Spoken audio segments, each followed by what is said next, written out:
केवल सिंह वाहिनी को मूर्ति के रूप में मत पूजो, क्योंकि अगर तुम केवल मूर्ति के रूप में पूजोगे तो तुम्हारे लिए सिंह वाहिनी मूर्ति बनकर के रह जाएगी।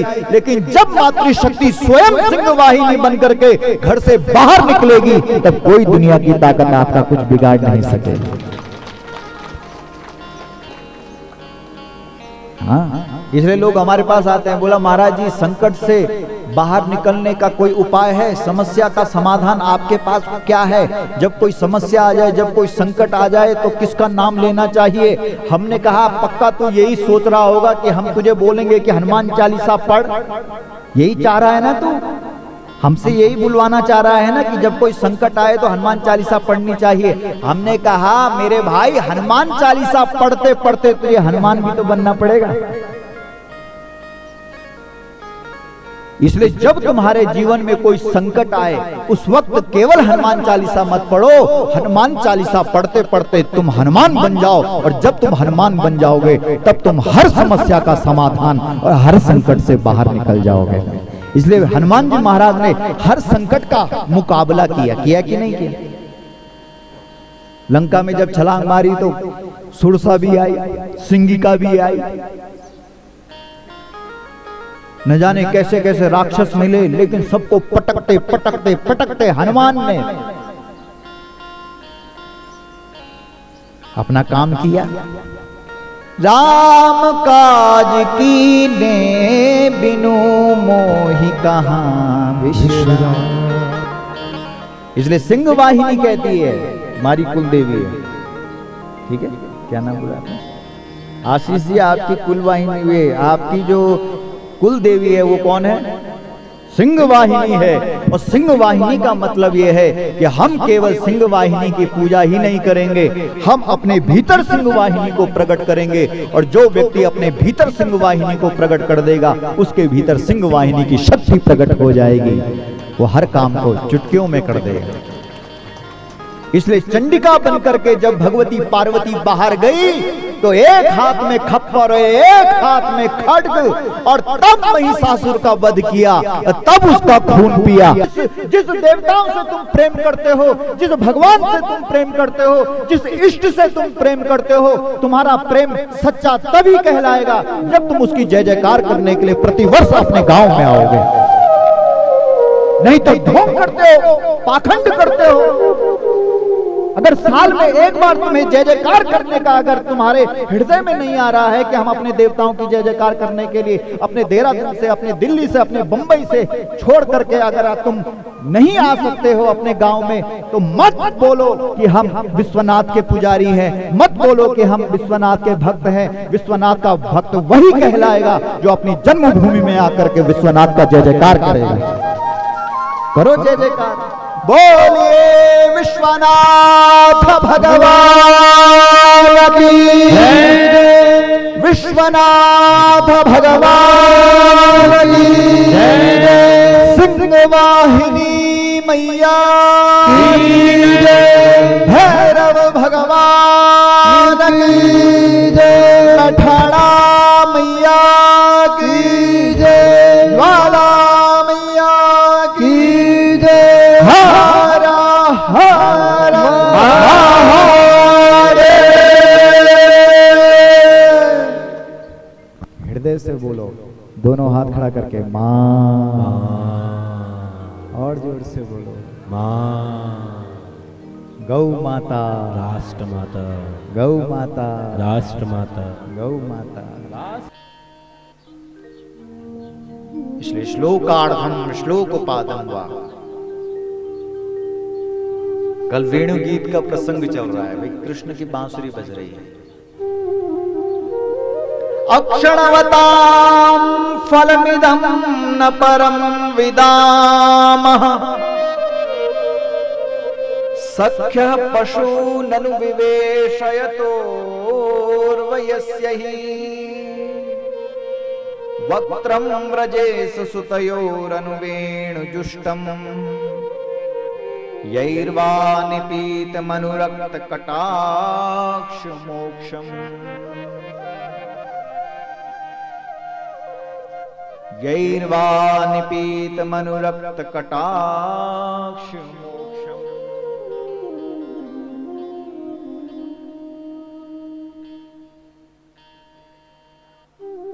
ये गोपियां भगवान कृष्ण को जब गायों के पीछे बांसुरी बजाते हुए देखती है तो बोलती है कि सौभाग्य है आंखों का जो ये दर्शन कर रहे हैं। इसका मतलब आंखों का सौभाग्य क्या है?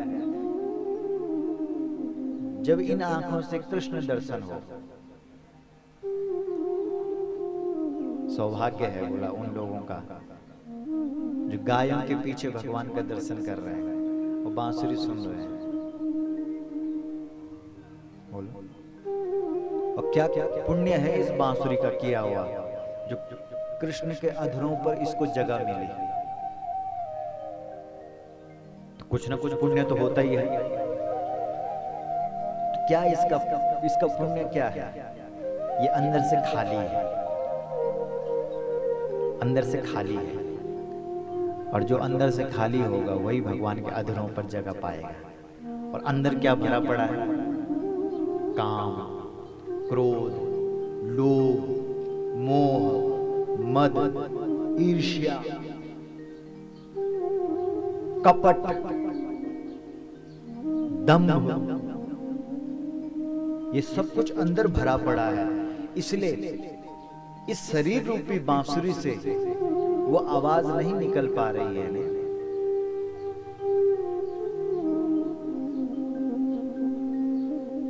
इसलिए जो लोग अंदर खाली रखते हैं, जो अंदर से खाली हो जाते हैं, उनकी भगवान बांसुरी बना देता है। और जो व्यक्ति बांसुरी बन जाता है उस पर कृष्ण फूंक मार देता है। और जब कृष्ण की फूंक उस बांसुरी पर पड़ती है तब वो नहीं बोलता है, स्वयं कृष्ण ही बोलता है। इसलिए बांसुरी नहीं बोल रही है, कृष्ण की फूंक बोल रही है। लेकिन बांसुरी अगर अंदर से खाली होगी तो कृष्ण की फूंक काम करेगी। अगर खाली नहीं होगी तब कृष्ण जितना मर्जी फूंक मारे। इसका मतलब फूंक कृष्ण मार रहा है, यानी श्वास जो चल रही है वो कौन चला रहा है? कृष्ण। लेकिन बांसुरी नहीं बज पा रही है। क्यों पूनम बहन? वेणु गीत का प्रसंग है ना।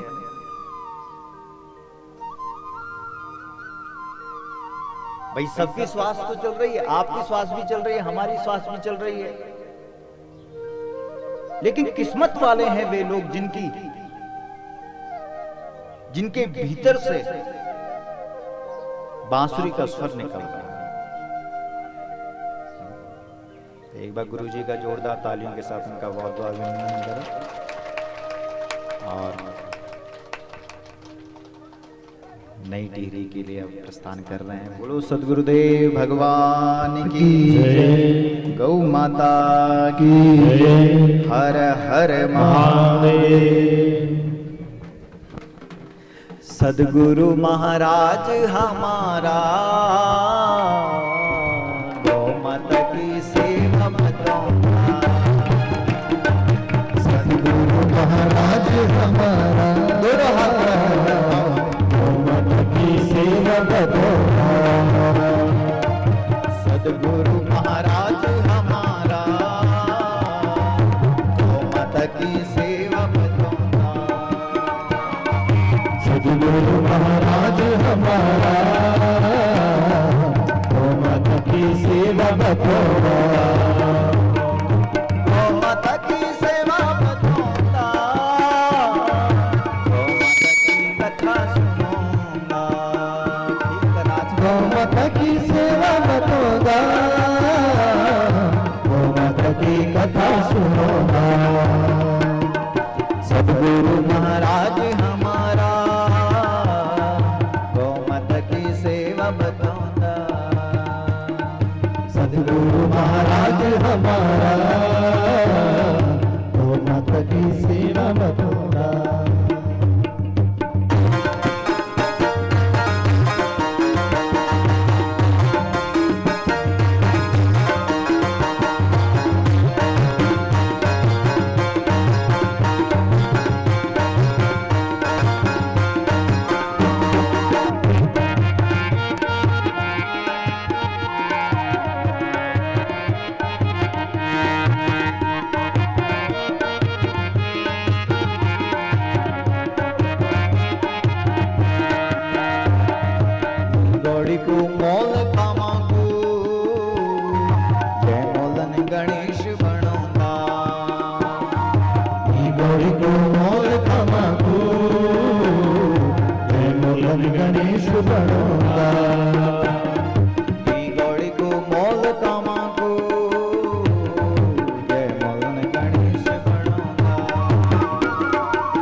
जगीन जो जगोगा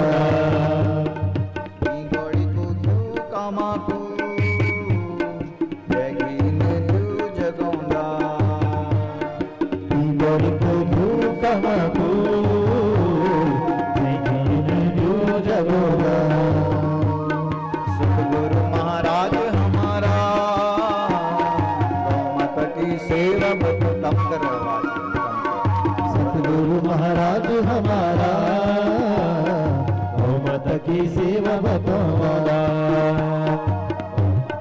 सेवा बतौदा गौ माता की सेवा बतौदा गौ माता की सेवा बतौदा गौ माता माँ आज उसने सारा गड़बड़ कर दिया पता नहीं इसकी आवाज इसको कम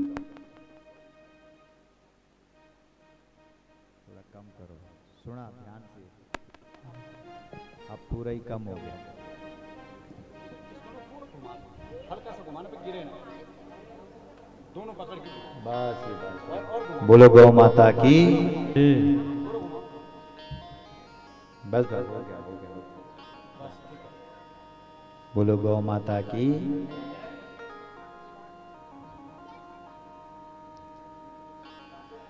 तो बांसुरी को कितनी अच्छी जगह मिल गई थोड़ा कम कर बेटा कम आवाज कर बांसुरी को जगह मिल गई कहाँ मिली जगह कृष्ण के होंठ पर ये तो इनकी भी आवाज कम कर थोड़ा सा कृष्ण के होंठ पर मिल गई जगह क्यों मिली क्योंकि वो अंदर से क्या है खाली है जो अंदर से खाली होगा उसको जगह कहाँ मिलेगी भगवान के होंठों पर मिलेगी तो क्या ठाट है फिर अरे जो आनंद भगवान के धाम में है वो थोड़ी है यहाँ इसलिए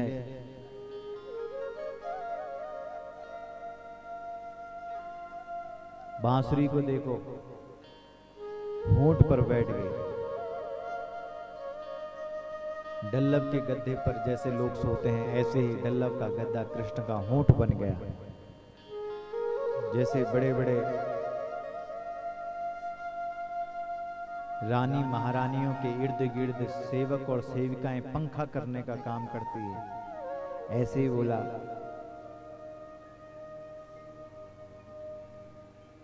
भगवान कृष्ण की जो फूंक है वो पंखे का काम करने लगी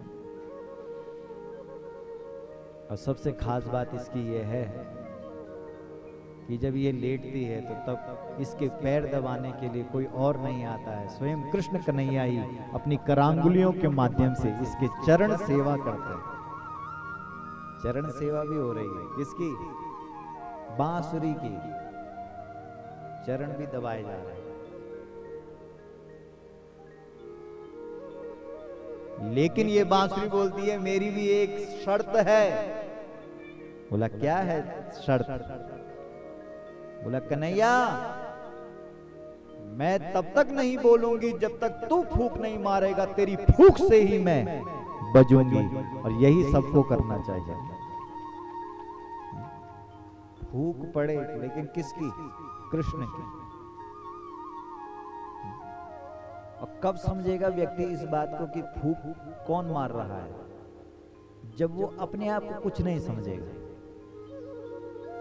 तभी तो उसको महसूस होगा कि हाँ भाई भगवान फूंक मार रहा है भगवान श्वास चला रहा है ये श्वास जो चला रहा है ये कृष्ण ही तो चला रहा है लेकिन हम कितने लोग हैं जो ऐसा मानते हैं कि ये श्वास भगवान चला रहा है लोग तो यही सोचते हैं कि मैं चला रहा मैं ही कर रहा हूं सब कुछ तो तब मिठास नहीं मिलती है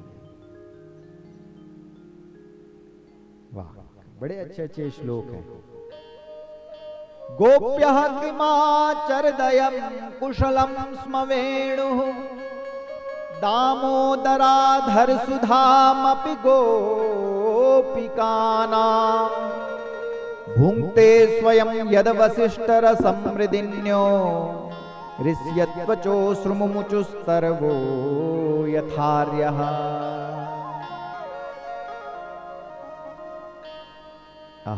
जो वृक्ष जाती है, बोला आज वो बांसुरी को जब कृष्ण के होठों पर देख रही है तो संपूर्ण वृक्ष जाति यूं झूम रही है। बोलो सुन रहे हैं आप? अरे पूरा बांसुरी का जो कुल और खानदान है, जो वृक्ष जाति है, वो यूं झूम रही है। क्यों? क्योंकि उनके ही जाति की जो ये बांसुरी है, ये कहां पहुंच गई? कृष्ण के होठों पर पहुंच गई। और हमारे भी कुल और खानदान का एक भी व्यक्ति अगर भगवान तक पहुंच जाएगा तो संपूर्ण कुलवंश धन्य धन्य हो जाएगा। इसलिए आज सब उत्साह मना रहे हैं और आज पुरवाल गांव के समस्त जो पितर होंगे वो खुश हो रखे होंगे,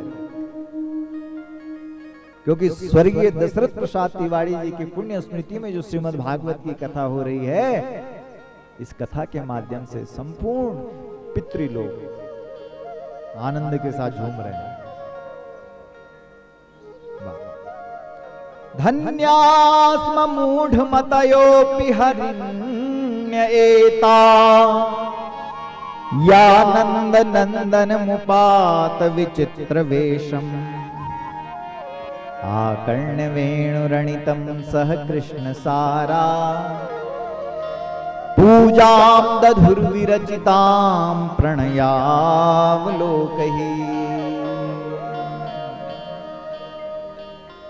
अरे बोला अभी तक तो तुमने बांसुरी की कथा सुनी, अभी तक तो तुमने वृक्षों की कथा सुनी, अब बोला आगे तो सुनो। बोला जंगल में चरने वाले जो मृग और मृगियां हैं वो घास चर रहे हैं, लेकिन इतने में कृष्ण की बांसुरी बजी तो बांसुरी सुनकर के मृगी के कान खड़े हो गए और मृग चरता ही रह गया। इसलिए सबसे पहले अगर कान खड़े होते हैं तो किसके होते हैं? माताओं के कान खड़े होते हैं। चर्चा चलने लग जाती है कि कौन आ रहा है, कौन आ रहा है, कौन आ रहा है, कौन सुनाएगा कथा, किसकी बांसुरी है, कितनी मीठी बांसुरी है ये। तो मृगी के कान खड़े हो गए और वो सुनती रह गई। उसने चरना छोड़ दिया, लेकिन अब पड़ी उसकी नजर किस पर? अपने पति पर। सुनाई दे रही है मेरी आवाज? पीछे तक आ रही है? हाँ, हमारे आदरणीय श्री चंडी प्रसाद जी, आ रही है पीछे आवाज? कान खड़े हो गए किसके? मृगी के। लेकिन उसका जो पति है उसके कान खड़े नहीं हुए। सुन रहे? वो चरने में ही लगा हुआ था। तो उस मृगी को अच्छा नहीं लगा, उसने जबरदस्त सींग मारा। किसको? अपने पति को। और पति को सींग मारने का मतलब ये है कि अब खैर नहीं पत्नी की। अगले पति ने भी, मृग ने उल्टा सींग मारा। किसको? मृगी को। चुप! बड़ी आई मुझे सींग मारने वाली, धमकाने वाली, क्या हुआ? अरे बोला स्वामी सुन नहीं रहे हो, कृष्ण की बांसुरी बज रही है। बोला तुझे अच्छी लगती है कृष्ण की बांसुरी तो जाना फिर, मुझे क्यों बोल रही है? मुझे सुन, मुझे चरने दे, मुझे चलाने दे अपनी दुकान। आज की भाषा में अगर कहेंगे तो क्या कहेंगे? कि मुझे चलाने दे अपनी दुकान, तेरे को जाना है तो जा, ले पकड़, 10-50 रुपए चढ़ा देना वहां, लेकिन मुझे मत बोल वहां जाने के लिए। लेकिन मृगी ने सोचा कि अगर मैं अपने पति को कथा में नहीं ले जाती हूँ, कृष्ण की बांसुरी में नहीं ले जाती हूँ, तो मैं धर्मपत्नी कैसे बन सकती हूँ? इसलिए धर्मपत्नी तो तभी बनूंगी जब कृष्ण की कथा में मेरा पति भी मेरे साथ जाएगा। इसे मृगी ने हट कर दिया। वाह! इसलिए हमारे यहाँ कहते हैं कि त्रिया हट, बाल हट, योग हट, ये हट है। इसलिए मृगी सोचने लगी न, तब तक मैं मानूंगी नहीं। अब वो मृगी चाटने लगी। ये है प्रेम। अरे प्रेम से तो पत्थर भी पिघल जाता है, वो भी बोलने लग जाता है। इसलिए उस मृगी ने जब भाव से प्यार से उस मृग को चाटना शुरू किया,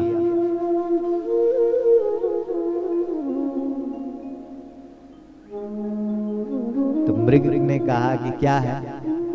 अरे बोला स्वामी, सुबह से शाम तक न जाने कितना तुम्हारे लिए प्रयास करती हूं मैं, तुम्हारे बच्चों का ध्यान रखती हूं, तुम्हारे आने जाने वालों का ध्यान रखती हूं, तुम जब ऑफिस जाते हो तो तुम्हारे लिए टिफिन भी बनाती हूं, क्या नहीं करती हूं? लेकिन तुम मेरी इतनी सी बात नहीं मान सकते क्या? तो पति देवता ने बोला चल ठीक है, फिर तू कह रही है तब जा रहा हूं मैं पुरवाल गांव कथा सुनने के लिए, नहीं तो मेरे पास इतना टाइम नहीं। लेकिन पत्नी ने कहा कि कोई बात नहीं, एक बार तू चल तो सही, करंट तो तभी लगेगा जब तू वहां पहुंचेगा। इसलिए मृगी ने तुरंत अपने पति को तैयार कर दिया। आहा, ये है धर्म पत्नी जिसने अपने पति को तैयार कर दिया। कहां आने के लिए? कृष्ण की कथा में आने के लिए। बांसुरी यानी कथा। क्या ढंग से उसने बात को रखा होगा कि पति देवता पहुंच ही गया। इसलिए हमारे यहाँ कहते हैं कि ब्राह्मणों के पास तो केवल चोटी होती है, माताओं के पास तो पूरी नहीं, पूरे बालों का एकदम। तो इसको हम हमारे यहाँ बोलते हैं कि बोला ब्राह्मणों की जो चोटी है वो एंटीना है, और माताओं की जो गुथ है वो पूरी डिश है, डिश। अब हमारे पास एक एंटीना है, उसमें केवल दूरदर्शन आता है, वो भी अब कोई नहीं देखता। लेकिन माताओं के पास तो कई चैनल है। नहीं मन कर रहा अगर आस्था चैनल देखने का तो तुरंत लगा दिया स्टार प्लस। खोपड़ी है इनके पास, तो बुद्धि है इनके पास। जो काम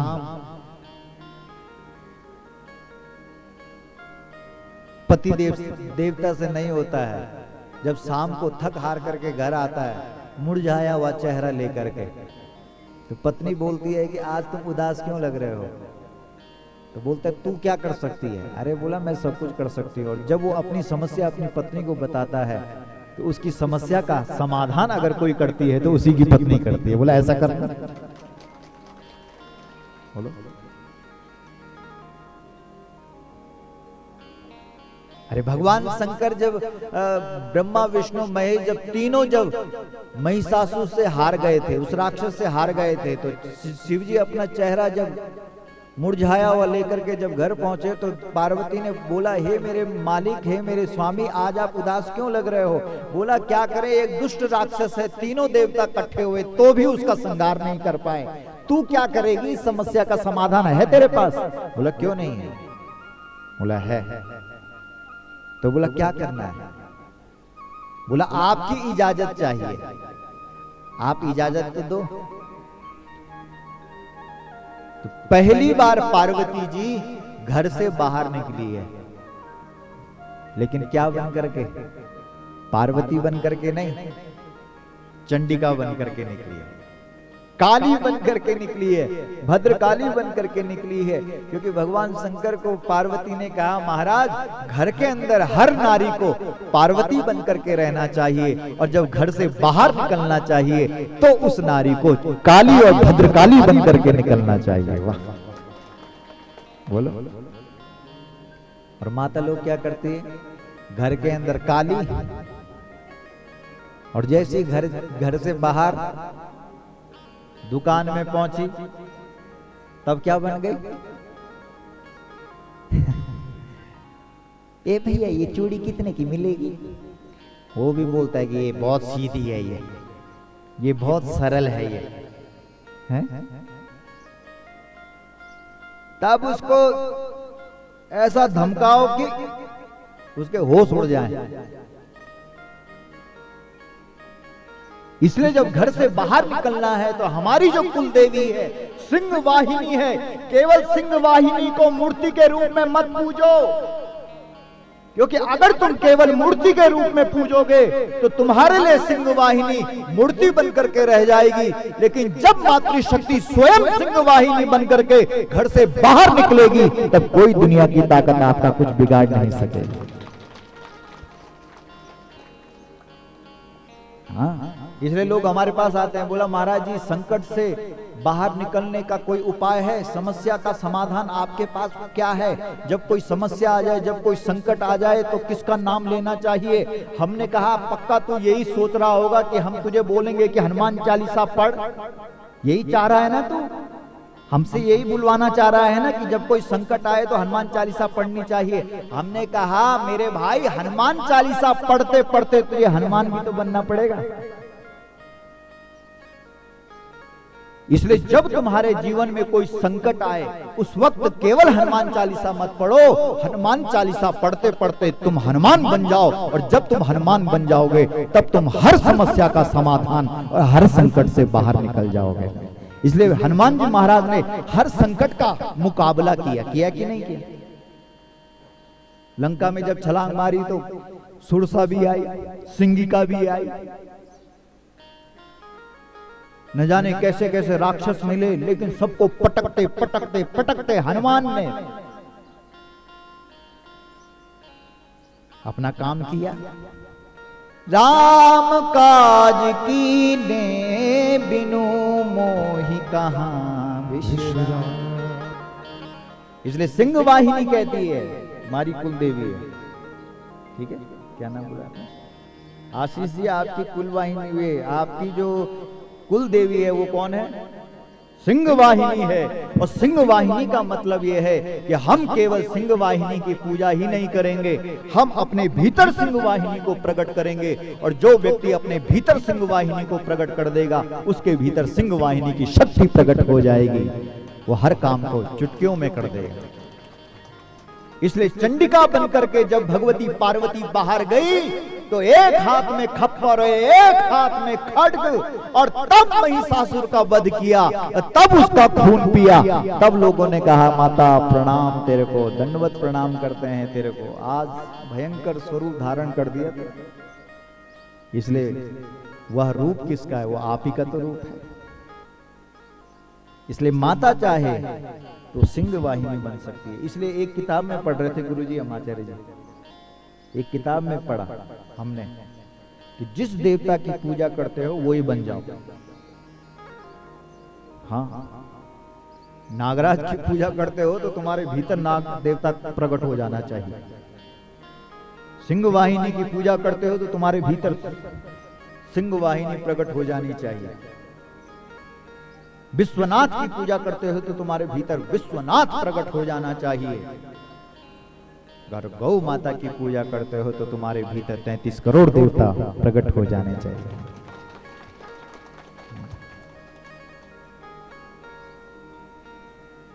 इसलिए वो मृगी ले गई अपने पति को, कहा? भगवान के सामने। आहा, जैसे ही कन्हैया का दर्शन किया, कौन होगा? अभागा ही होगा वो जो कृष्ण की मुरली और कृष्ण का सौंदर्य देख करके पिघले ना। इसलिए वो मृग देखता ही रह गया। उसने कहा यार वाह रे वाह, क्या आनंद है रे। अब लग रहा है पता कि क्यों भागती है तू कथा में, क्यों दौड़ती है तू कथा में। जादू है रे इस बांसुरी में, बड़ा भाव है इस बांसुरी में तो, लेकिन मेरे पास तो कुछ भी नहीं है। तब वो मृगी बोलने लगी, अरे भैया पत्रम पुष्पम फलम तोयम यो में भक्त्या प्रयच्छति। पत्रम पत्ता, पततीति पत्रम। जिस प्रकार से वृक्ष से पत्ता अलग हो जाता है, उसी प्रकार से ये शरीर भी तो एक दिन आत्मा से अलग हो जाएगा। इसलिए ये भी तो एक पत्ता ही है। इस शरीर को चढ़ा देना, समर्पण कर दे, बोलो बोलो, चढ़ा दो शरीर को भगवान के लिए। तो ये भी पत्ता चढ़ाना होगा, पुष्पम फूल, ये जो आप फूल ला रखे हैं यहाँ, फूल, फूल यानी सुमन, सुंदर मन। जो तुम्हारा मन है वो भी तो एक सुमन है, उस सुमन को चढ़ा दो। पत्रम पुष्पम फल, फल, फल हमारे यहाँ पुत्र को भी फल बोलते हैं। देखो अपने अपने बच्चों को लेकर के कथा में आ रखे हो, और जो जो अपने बच्चों को लेकर के कथा में आ रखे हैं, सच्चा फल उनके द्वारा भी भगवान के चरणों में समर्पित किया जा रहा है। अपने बच्चों को भी यहां लाओ, ये है फल। तोयम जल, जल जल जल, हमारे यहाँ बोलते हैं ना कि जल धारा प्रियो शिवा, भगवान शंकर को जल धारा चढ़ाई जाती है, प्रेम की धारा, आंसुओं की धारा। बाहर का पानी तो भगवान ने ही तुमको दे रखा है, लेकिन तुम्हारे पास जो सहज समुद्र है, ये दो आंखें हैं, इसका जल जो विश्वनाथ के मंदिर में चढ़ाता है, भगवान भोलेनाथ प्रसन्न हो जाते हैं। चढ़ाओ, प्रेम में है वो प्रेम। इसलिए विश्वनाथ के मंदिर में जब तुम जाते हो तो वहां जो जलधारा चढ़ाई जाती है, वही बांके बिहारी के मंदिर में राधा बन करके प्रकट हो जाती है। बोलो, इसलिए ऐसा मत सोचना कि विश्वनाथ अलग है और कृष्ण अलग है। शिव जी के सिर पर बोला जल चढ़ाओ, और द्वारिकाधीश के मंदिर में जाकर के कुछ और चढ़ाओ। अरे भाई, जो विश्वनाथ मंदिर को जल तुम चढ़ा रहे हो, वही जलधारा कृष्ण के बगल में राधा बन करके प्रकट हो गई है। तुम्हारा प्रेम है वो, प्रेम, प्रेम चढ़ाओ, प्रेम, प्रेम, बस इतनी सी तो बात है। वाह जी वाह। तब आशीर्वाद दिया है किसने? सुखदेव जी महाराज ने। धन्यास्म मूढ़मतयोऽपि हरिण्येता, यानंद नंदन मुपात विचित्र वेशम, आकर्ण वेणुरणितम सह कृष्ण सारा, पूजां दधुर्विरचितां प्रणयावलोकये। सब कुछ चढ़ा दिया। आज तो वो छोटा सा बच्चा वेदांत भट्ट, आज उसका जन्म दिवस भी है, एक बार तालियां बजाओ, है ना।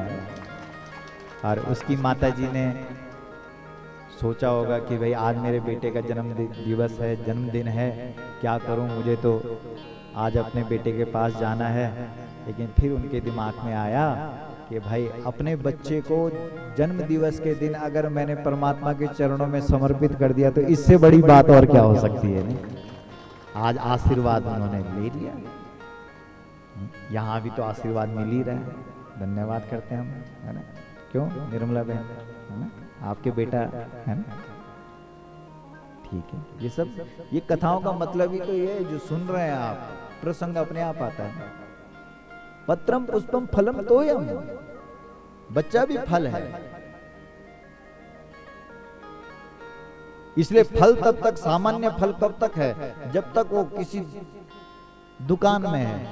जिस दिन वो दुकान का फल व्यासपीठ पर पहुंच जाता है, फिर वो सुफल बन करके तुम्हारे घर का कल्याण कर देता है। इसलिए आज तुम सब लोग सुफल लेने के लिए आ रखे हो यार, आ रखे हो ना। आज बोला सुफल दिया जाएगा, चलो चलो चलो चलो चलो। तुमने अपने फल को सुफल बनाया है। कब बना वो सुफल? जब तुमने उसको किससे जोड़ दिया?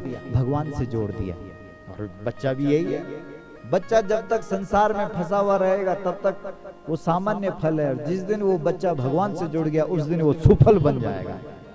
पुत्रवती युवती जग सोई, रघुपति भगत जास सुत होई। उस दिन माता की कोख जो है वो धन्य धन्य हो जाएगी। बड़ी अच्छी कथा है।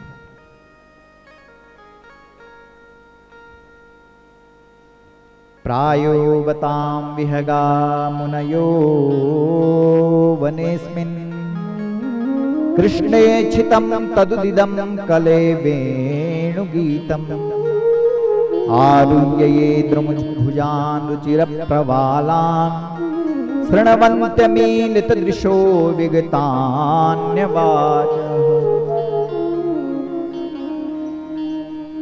आहा, जो बोला पक्षी पेड़ पर बैठे हुए हैं, छोटे छोटे बच्चों के चोंच में बोला चोंच डाल करके उनको दाना खिला रहे हैं, और इतने में कृष्ण की बांसुरी बज गई। और उनका चोंच वहीं फंस गया और ध्यान ही नहीं रहा। इतनी प्यारी बांसुरी, कृष्ण की बांसुरी पक्षियों के कानों में पहुंच गई। हंताय मत्री रबला हरिदास वर्यो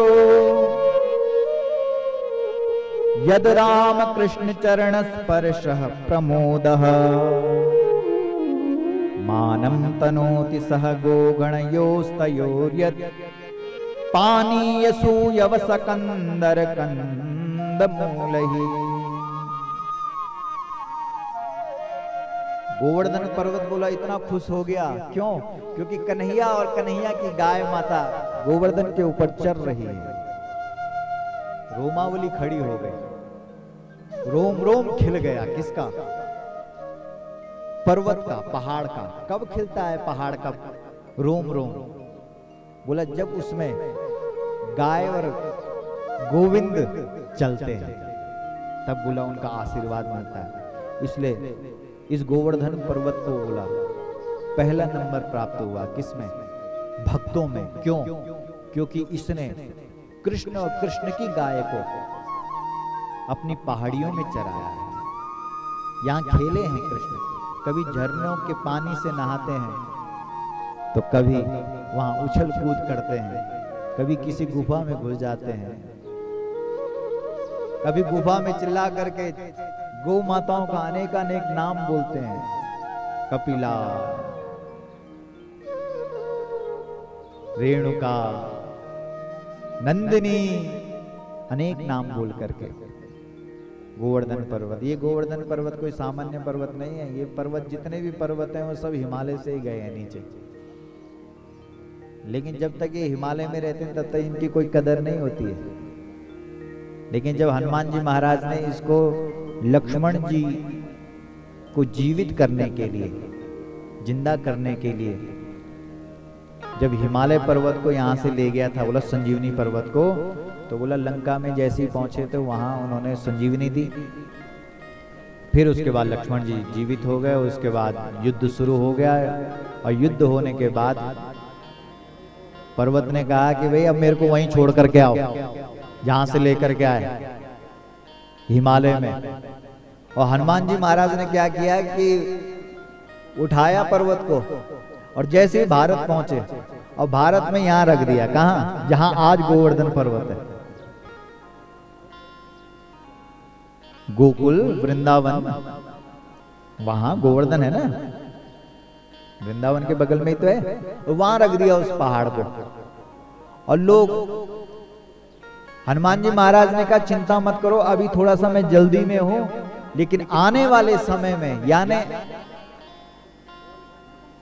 अभी त्रेता युग चल रहा है, उसके बाद द्वापर युग आएगा, और जब द्वापर युग आएगा तब कृष्ण कन्हैया तुम्हारी पहाड़ियों में गौ माताओं को चराएगा। बोलो गौ माता की जय, गौ मैया की जय। वही है ये पहाड़ जिसकी परिक्रमा लाखों लाखों लोग कर रहे हैं, लाखों। तो यहां पर ये दिव्य प्रसंग सुनाया है गोवर्धन पर्वत का। इसके बाद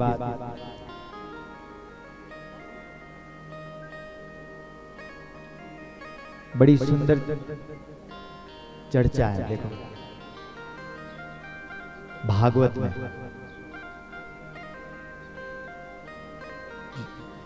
जो गोपियां नग्न होकर के नहा रही थी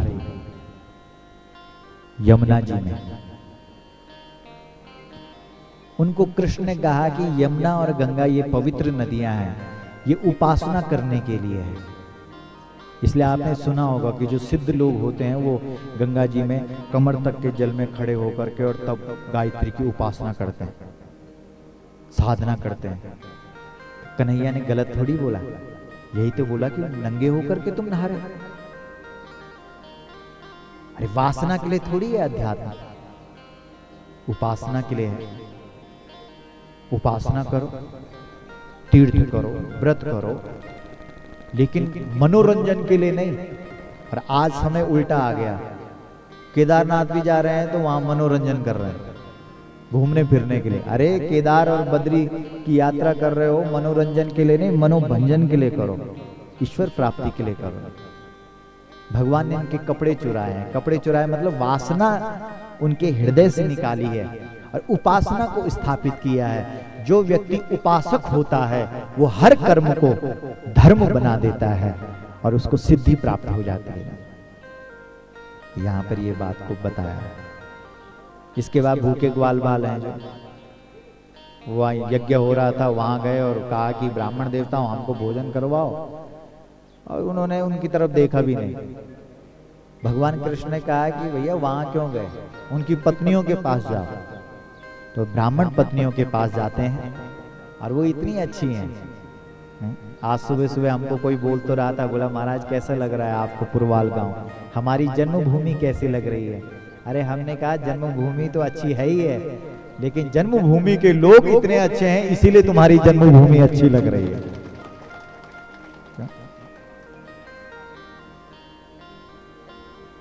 जितना भी कुछ ब्राह्मण पत्नियों ने यज्ञ के लिए बनाया हुआ था, एक एक करके उठा उठा करके ले गई और सब पहुंच गए वहां जहां कृष्ण है, और बीच में कृष्ण को बिठा दिया और चारों तरफ से गोपियां ग्वाल बाल, तब खिला रहे हैं सबको।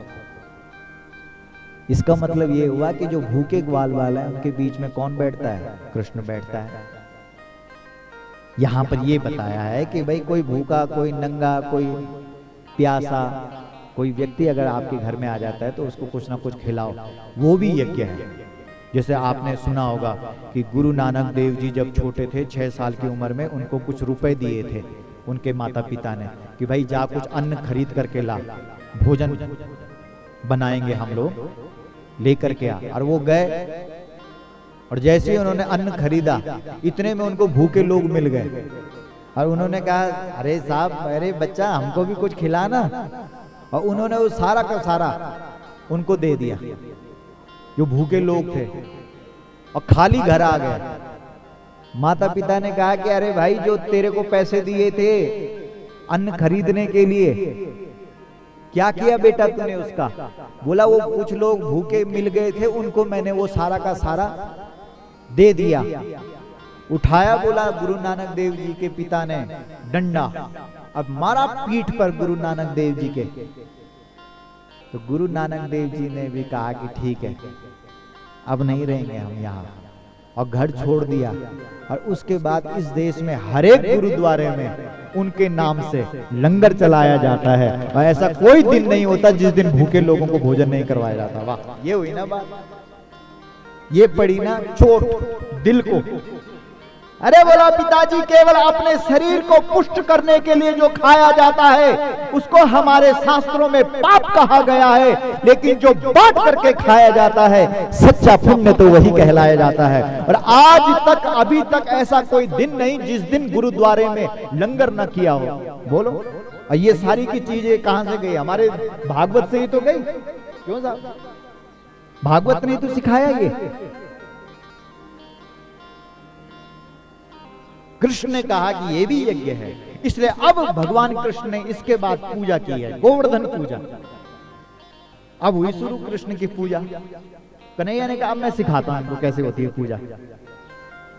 बाबा नंद को कहा क्या कर रहे हैं पिताजी? बोला हम पूजा कर रहे हैं। बोला किसकी पूजा कर रहे हैं? बोला इंद्र की पूजा कर रहे हैं। बोला इंद्र की पूजा करेंगे तो फिर हमको सब कुछ मिलेगा। अरे पिताजी, कर्म भी तो कुछ है,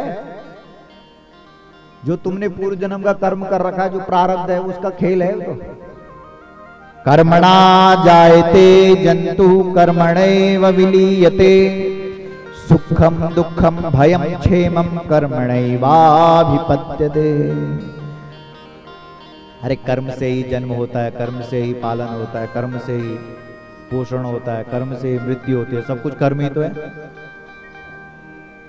इसलिए पिताजी ठीक है पूजा करो, लेकिन इनको क्यों भूल रहे हो? प्रकृति को क्यों भूल रहे हो? कितनी अच्छी बात कही कि नहीं कही कि भाई जो पेड़ हैं, जो वृक्ष हैं, जो जल है, जो जंगल है, जो जमीन है, जो हमारी पूजनीय गौ माता है, उसकी रक्षा करो ना। वो भी तो पूजा ही है।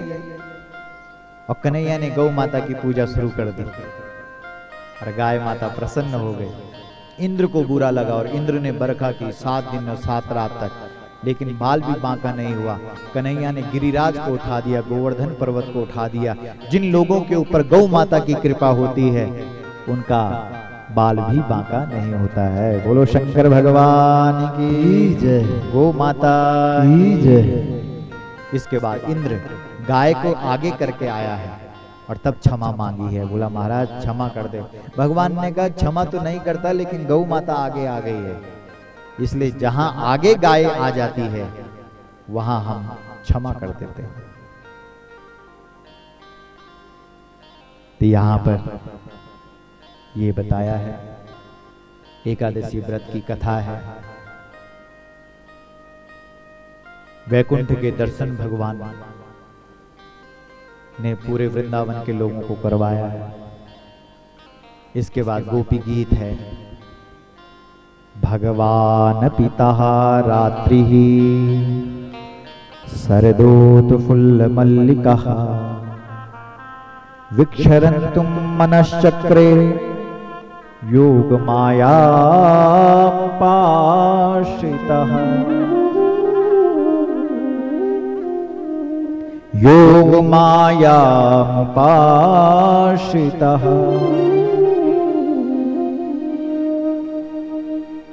आधी रात को भगवान कृष्ण ने बांसुरी बजाई और बांसुरी सुनने के लिए जितने भी लोग हैं, जितनी भी गोपियां हैं, ग्वाल बाल है,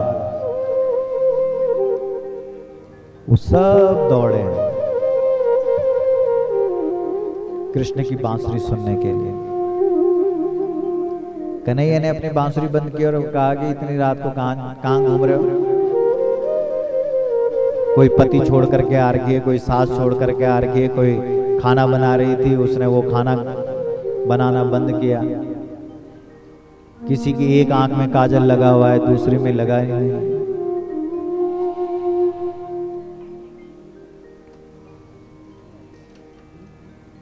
अरे तुम कहां दौड़ रही हो? बोला आपको मिलने के लिए आई है, आपका दर्शन करने के लिए आई है, आपने बुलाया है। अरे बोला मैंने बुलाया? अरे मैं तो बांसुरी बजा रहा हूं।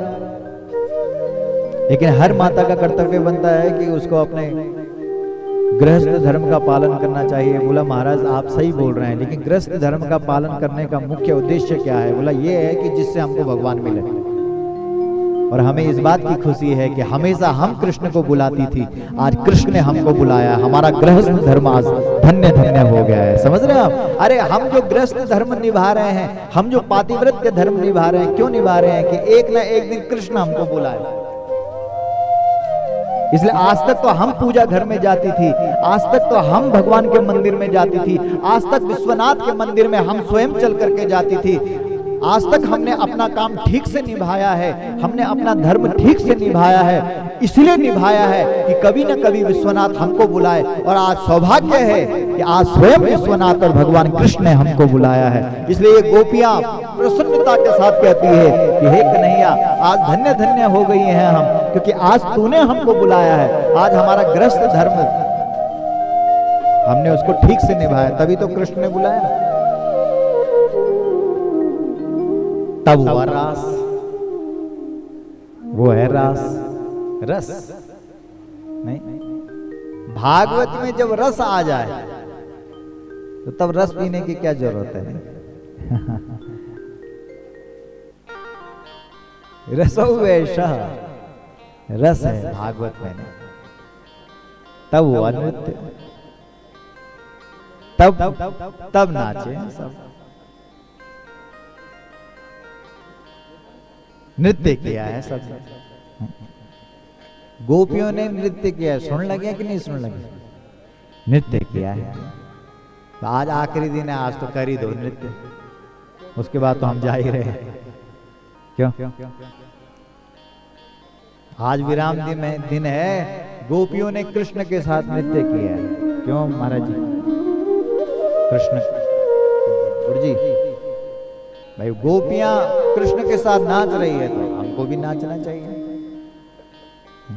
अरे भलू लगद कन्हैया तेरू बांसुरी बजाणो हे भलु लगद। भाव से दोनों हाथ खड़ा कर। भलु लगद कन्हैया तेरो बांसुरी बजाऊं हे भलु लगद। भलु लगद कन्हैया तेरो गौरी को चरण हे भलु लगद। भलु लगद कन्हैया तेरो गौरी को चरण हे भलु लगद। भलु लगद कन्हैया तेरो बांसुरी बजाऊं लगद। भलु लगद कन्हैया तेरो बांसुरी बजाऊं हे भलु लगद। भलु लगद कन्हैया तेरो बांसुरी बजाणो हे भलु लगद। भलु लगद कन्हैया तेरो बांसुरी बजाऊं हे भलु लगद।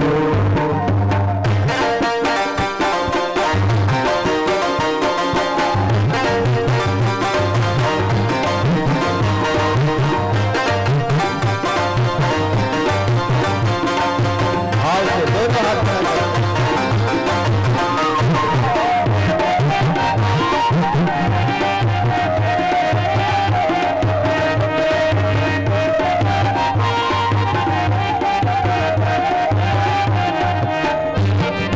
वृंदावन में गुरु चरण कनि लीला रस रचना। वृंदावन में गुरु चरण कनि लीला रस रचना। वृंदावन में गुरु चरण कनि लीला रस रचना। वृंदावन में गुरु चरण कनि लीला रस रचना। अलग पुल के छल मरना कनि प्यारी ताने सुनो ना। छल मरना कनि प्यारी ताने सुनो। पुल के छल मरना कनि प्यारी ताने सुनो ना। छल मरना कनि प्यारी ताने सुनो। भलु लगद लगद कन्हैया तेरो गौरी को चरण हे भलु लगद। भलु लगद कन्हैया तेरो गौरी को भलु लगद कन्हैया तेरो बांसुरी बजाणो हे भलु लगद। भलु लगद कन्हैया तेरो बांसुरी बजाऊं हे भलु लगद।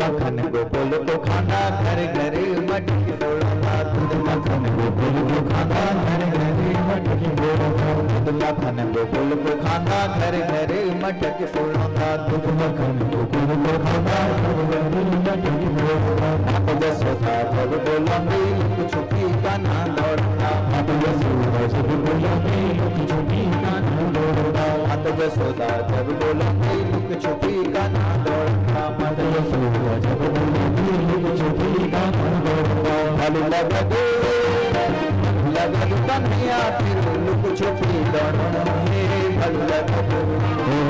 भलु लगद कन्हैया तेरो लुक छुपी दौड़ना हे भलु लगद।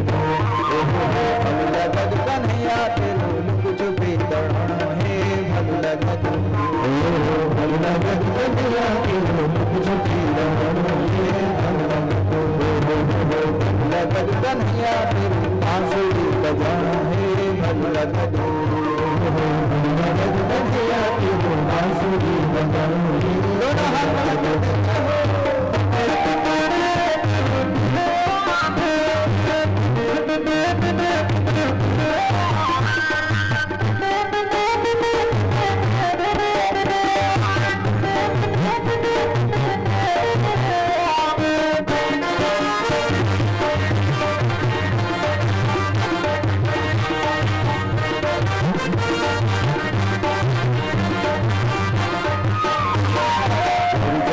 छाल मजाना धन प्रभु नागो न थोना। तेरी जमुना का छाल मजाना धन प्रभु नागो न थोना। तेरी जमुना का छाल मजाना धन प्रभु नागो न थोना। तेरी जमुना का छाल मजाना धन प्रभु नागो न थोना। अलना गीता सिर में बैठी गण प्रभु नागो न थोना। अलना गीता सिर में बैठी सिर में बैठी कन प्रभु ना कोई न थोंदा शिव में बैठी प्रभु न भल लगद कन्हैया तेरो नाग को न थोणो हे भल लगद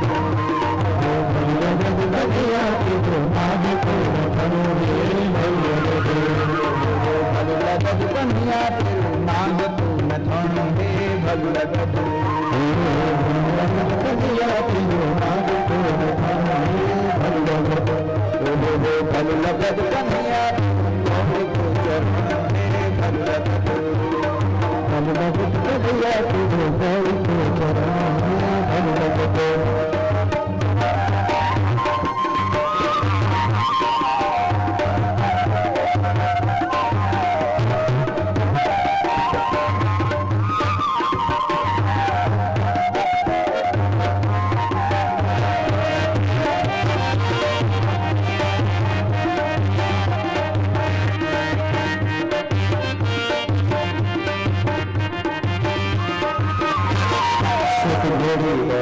तेरी सतरंज का सोड़ तेरी सतरंज का सोड़ अली स्वाणी लगदे प्रभु कनि लगान दी दौड़ स्वामी लगदे प्रभु कनि लगान दी दौड़ अली स्वाणी लगदे प्रभु कनि लगान दी दौड़ स्वामी लगदे प्रभु कनि लगान दी दौड़ भल लगद मोहना तेरे भल लगद मोहना तेरे मणमानी कसोड़ा है भल लगद कन्हैया तेरो मनभागी कसोड़ा हे भल लगद भल लगद कन्हैया तेरो मणभागी कसोड़ा है भल लगद कन्हैया तेरो मनभागी कसोड़ा हे कसोड़ा हे भल लगद कन्हैया तेरो मणभागी कसोड़ा है भल लगद कसोड़ा हे भल लगद मणभागी कसोड़ा है भल लगद कसोड़ा हे भल लगद मणभागी कसोड़ा है बोलो भगवान हर हर महादेव हर हर महादेव। समझ रहे हैं आप? इसलिए नशे हैं, नशा उसके बारे में भी लिखा है। तब रोई है वो गोपियां, तड़पी है किसके लिए? भगवान के लिए। और उनके मुख से एक गीत निकला है, और उस गीत का नाम क्या है? बोलो, गोपी गीत। गोपी के हृदय से जो गीत निकला है वो है प्रसिद्ध गोपी गीत, हृदय से, दिल से। इसलिए हम कहते हैं कि अगर तुम किसी के दिल को चोट पहुंचाते हो तो वो चोट भगवान को पहुंचती है, और अगर किसी के दिल को अगर आप खुशियां देते हो तो भगवान खुश होता है, भगवान प्रसन्न होता है। इसलिए भगवान कहां बैठा है? दिल में। हृदयेषु तिष्ठति, तेरे हृदय में भगवान बैठा है, अंदर है, उधर बैठा है। रोई है गोपी, गीत निकला अपने आप। और वो गीत क्या है? जयति तेधिकम जन्मना व्रज श्रयत इंदिरा शश्वदत्रये दैत दृश्यता दिक्षुतावका त्वयि धृता सवा स्वां विचिन्वते। रोते हुए तब जय जयकार करने लगे। जय हो, जय हो, जय द्वारिकाधीश। क्या बोला गोपी ने? जय द्वारिकाधीश।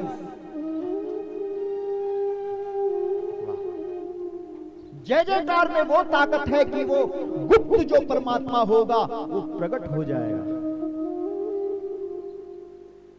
जय जय करो, जय करो, जय करो, जय करो। किसकी? भगवान की, और हम पता नहीं किस किस की जय कर रहे हैं। हम न जाने कितनों की जय कर दी हमने, लेकिन हमने उस परमात्मा की जय तो की ही नहीं।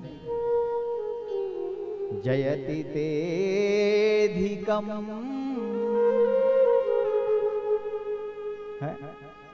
जन्मना व्रज श्रयत इंदिरा शश्वदत्र। बोला खाने के लिए भोजन नहीं था और पहनने के लिए कपड़े नहीं थे। जिस कपड़े को पहन लेती थी रात को बोला अपने तन बदन में ही उसको धोती थी और अपने शरीर पर ही सुखाती थी।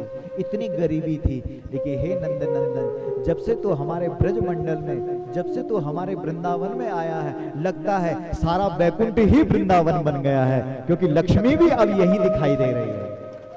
क्योंकि लक्ष्मी और नारायण जहां होंगे वही तो वैकुंठ होगा। इसलिए जहां वैकुंठ होगा वहां लक्ष्मी और नारायण होगा, और जहां लक्ष्मी और नारायण होगा वहां लक्ष्मी की कभी भी कोई कमी नहीं होगी। इसलिए हमारे घर में अब किसी चीज की कमी नहीं है। दयिता दृश्यता दिक्षुतावका त्वयि धृता सव स्वाम विचिन्वते।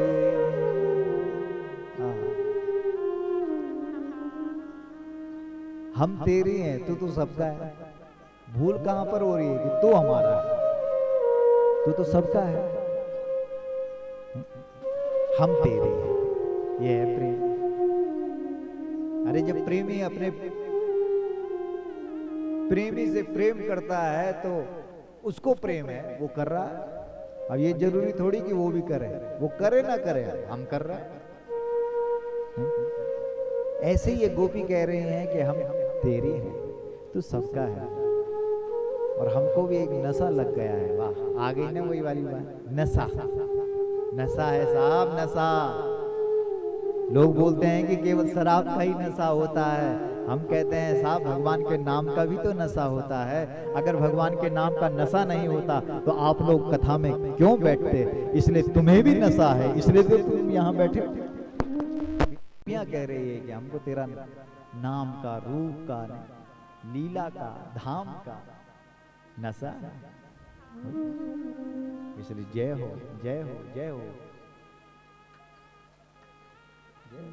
सीधी सी बात है। बोलो गोपी गीत का मतलब क्या है? जयति तेधिकम, जिस देवताओं से तुम प्रेम करते हो, जिस भगवान से तुम प्रेम करते हो, जिस इष्ट से तुम प्रेम करते हो, तुम्हारा प्रेम सच्चा तभी कहलाएगा जब तुम उसकी जय जयकार करने के लिए प्रतिवर्ष अपने गांव में आओगे। नहीं तो ढोंग करते हो, पाखंड करते हो।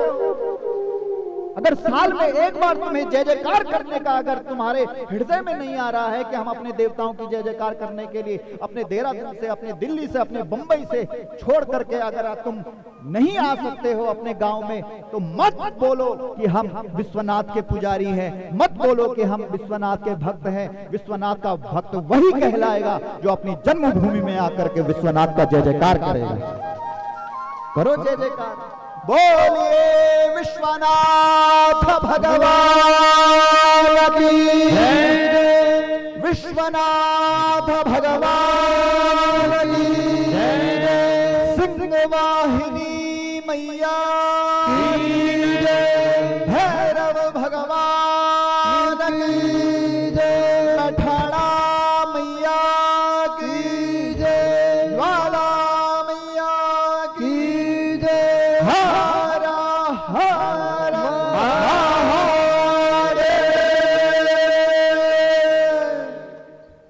हृदय से बोलो, दोनों हाथ खड़ा करके मां, और जोर से बोलो मां। गौ माता, राष्ट्र माता, गौ माता, राष्ट्र माता, गौ माता, राष्ट्र माता।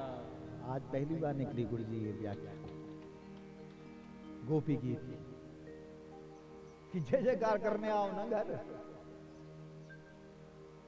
अपने दीव देवता क्यों गुरु जी, गलत तो नहीं है? सही। क्यों ब्राह्मण देवता, क्यों कंसवाल जी?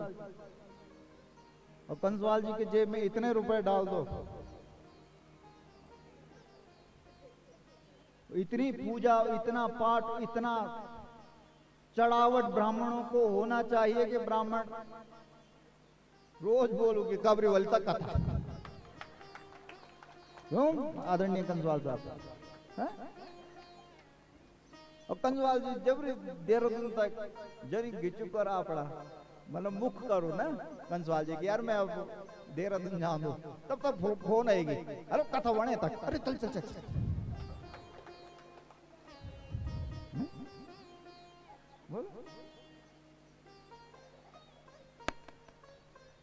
कोई कष्ट नहीं होना चाहिए हमारे ब्राह्मण देवताओं को यहाँ। खूब धन की बरखा, और जो व्यक्ति जितनी दूर अपनी जन्मभूमि से रहता है वो उतनी मोटी नोटों की गड्डी लाओ यहाँ, और जो नजदीक वो थोड़ा सा कम, जो घनसाली वो थोड़ा सा कम, जो देहरादून वो और ज्यादा, और जो बम्बई ये तो मोटी मोटी गड्डी ले आओ यहाँ रुपयों की। और जो विदेश में जो ये फेसबुक का माध्यम से देखने लग गया, पुरवाल गांव विकास समिति का अकाउंट में 10,000 नहीं, लाख नहीं, करोड़ों रुपया वहां चंदा करा अपनों गांव को विकास, कड़ा अपराध देवताओं को यानी विशाल पर्चा कि दुनिया का लोग तुम्हारा विश्वनाथ मंदिर का दर्शन करना आओ यक, कि हाँ भाई तुम्हारा सिंह वाहिनी का दर्शन करना आओ। रुपया कमौन जाया तखवर यक नहीं दिया अंदर रुपया हम पर ओणो देवता आज हम जान लगे देवता बोलनो बड़ी बड़ी कोठी और बड़ा बड़ा बंगला बने थे और छाती का बटन खोन लगे देहरादून में, और यक मकान धूल लग्यो है तो लग्यो और छत वहां आएगी। ये देखा माता जी, ये देखा इतनी अच्छी माता जी, क्या नाम है माता जी को है? मधुनी देवी। वाह मधुनी माता यंत है ना चुनाई की बोला। हाँ हाँ कितनी उम्र से आपकी? अभी कितनी उम्र आपकी? 70 साल की उम्र में नाच रही है, लग रही है 17 साल की वाली। और जो 17 साल का ये सब यहाँ बैठे क्या करूँ ये 17 साल को? क्यों भाई आशीष की कितनी है उम्र? 26 है, और 26 साल में आशीष यहाँ बैठी और माता 70 साल की उम्र में 17 साल की लगने। बोलो इसलिए हमको गोपी गीत का प्रसंग, क्यों गुरु जी हमने बाहर से तो नहीं बोला, ये नहीं सोचा कि अपना घर बेटी बोलो, गोपी गीत का प्रसंग है। जय जयकार होनी चाहिए अपनी जन्मभूमि में, अपनी देवताओं की जय जयकार होनी चाहिए। गौ माता की, गौ माता की जय जयकार होनी चाहिए। और जब हमारे गुरुजी आए गौ कथा करने के लिए, पूरा क्षेत्र उनका स्वागत करने के लिए उमड़े, कहे कि हाँ गुरुजी। बोलो गुरुजी कहाँ नई टीरी से भागते भागते सुबेर का चलिया और तब पहुंची, तब कितनी बड़ी बात है। इसका मतलब आप लोगों पर भगवान की बहुत बड़ी कृपा है, जिससे संत महात्मा खेली खेल में यहाँ पर पहुंच रहे हैं। और जिस स्थान पर खेली खेल में संत महात्मा आ जाएं, बोला वो जगह कोई सामान्य जगह नहीं होती है, वो जगह तीर्थ कहलाती है। इसलिए आपका पुरवाल गांव अब तीर्थ से कम नहीं है, ये तीर्थ बन गया है, बन गया है। गोपी गीत ये व्याख्या हमारी पहली बार निकली। इसका मतलब हम नहीं बोलते हैं, कोई और बोलता है, जो वहां का इष्ट होता है, जो अपनी बात, अपना दिल की बात बोलना चाहता है देवता, तो वो बुलवाता है व्यास लोगों से, यानी बोल भाई। ये है गोपी गीत। तब वह भगवान खड़ा, जो नित है दिखियणो भगवान, जो दिख नहीं रहा था वो दिखाई दे। गोपियों ने कहा तू कहाँ चला गया था, कहाँ चले गए थे आप? अरे बोला मैं कहीं नहीं गया, मैं यहीं तो था। दिख क्यों नहीं रहे थे? बोला तुम्हें अभिमान आ गया था। अभिमान का मतलब क्या है? तुमने मुझे भूल दिया था। और जब व्यक्ति अभिमानी हो जाता है तब वो अपने गांव को भूल देता है, अपनी जन्मभूमि को भूल देता है। और जब जब व्यक्ति के हृदय में अपनी जन्मभूमि के प्रति प्यार जागृत होता है तब उसके सामने भगवान प्रकट हो जाता है। बोल शंकर भगवान की जय, विश्वनाथ भगवान की जय, हर हर महादेव।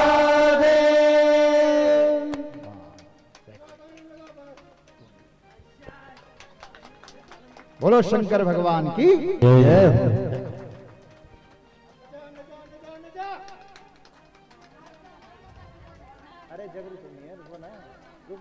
नागर जा, बोल नागराज भगवान की। अरे हरा भरा सेम कनु प्यारू लगदू, कनु प्यारू लगदू सेम होयो ढांडो। हरा भरा सेम, बोल नागराज भगवान की। कनु प्यारू लगदू सेम होयो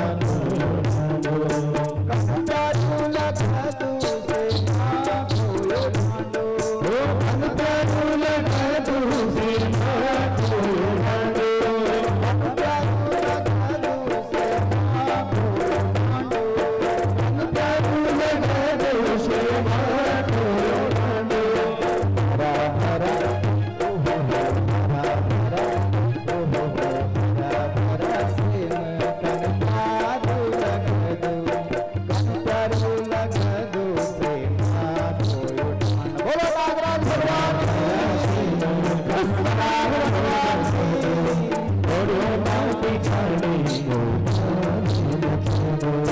हरा भरा सेम कनु प्यारू लगदू, गोरियों का पिछाड़ी गोपाल। हरा भरा सेम कनु प्यारू लगदू, गोरियों का पिछाड़ी गोपाल। रूपी कृष्ण बांसुरी बजाऊंगा, रूपी कृष्ण बांसुरी बजाऊंगा, बांसुरी की धुन माधुर्यों में नचाऊंगा।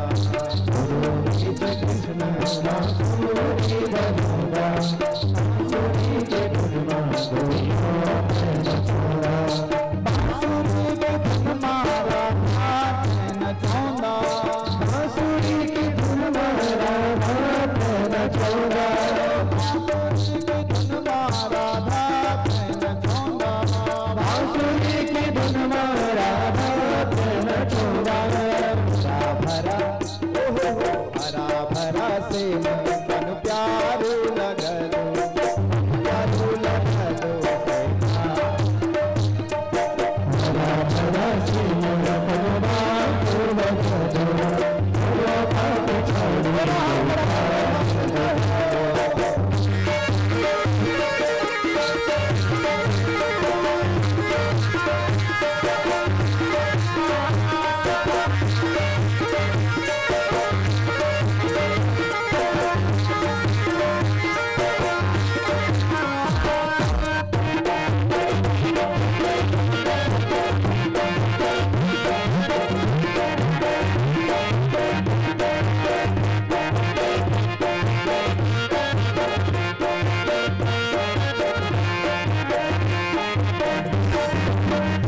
घोड़ी कृष्ण नाथ तिलोड़ा, घोड़ी कृष्ण नाथ तिलोड़ा, घोड़ी कृष्ण नाथ तिलोड़ा, घोड़ी कृष्ण नाथ तिलोड़ा।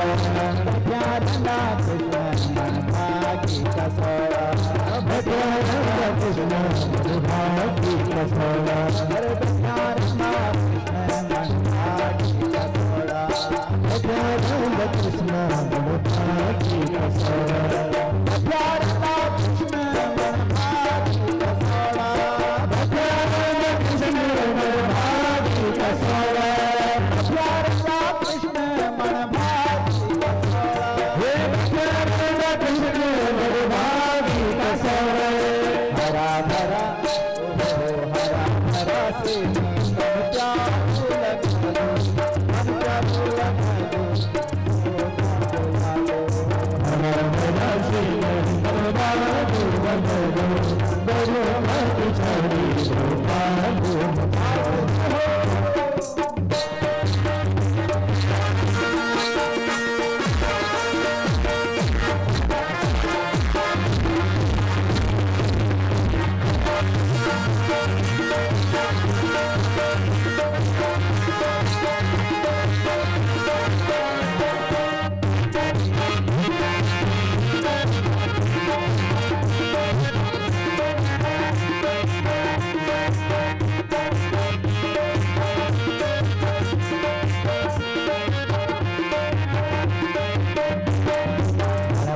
का सोड़ा राधा थे बुलोंदा, बाकी का सोड़ा राधा थे बुलोंदा, बाकी का सोड़ा राधा थे बुलोंदा, बाकी का सोड़ा राधा थे बुलोंदा, राधा संग कृष्ण रासे क्षीर चोंदा, राधा संग कृष्ण रासे क्षीर चोंदा, राधा संग कृष्ण रासे क्षीर चोंदा, राधा संग कृष्ण रासे क्षीर चोंदा, राधा संग कृष्ण रासे क्षीर चोंदा, राधा संग कृष्ण रासे क्षीर चोंदा, राधा संग कृष्ण रासे क्षीर चोंदा, राधा संग कृष्ण रासे क्षीर चोंदा, हरा भरा हरा भरा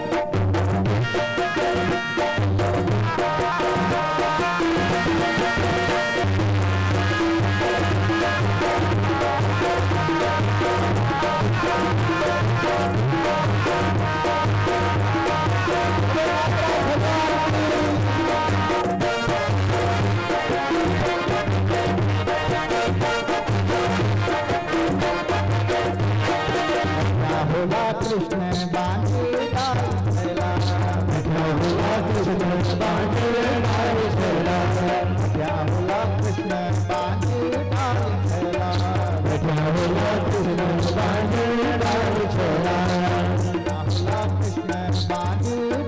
चला, क्या हुआ कृष्ण बांधे डाल चला, कृष्ण बांधे डाल चला, राधा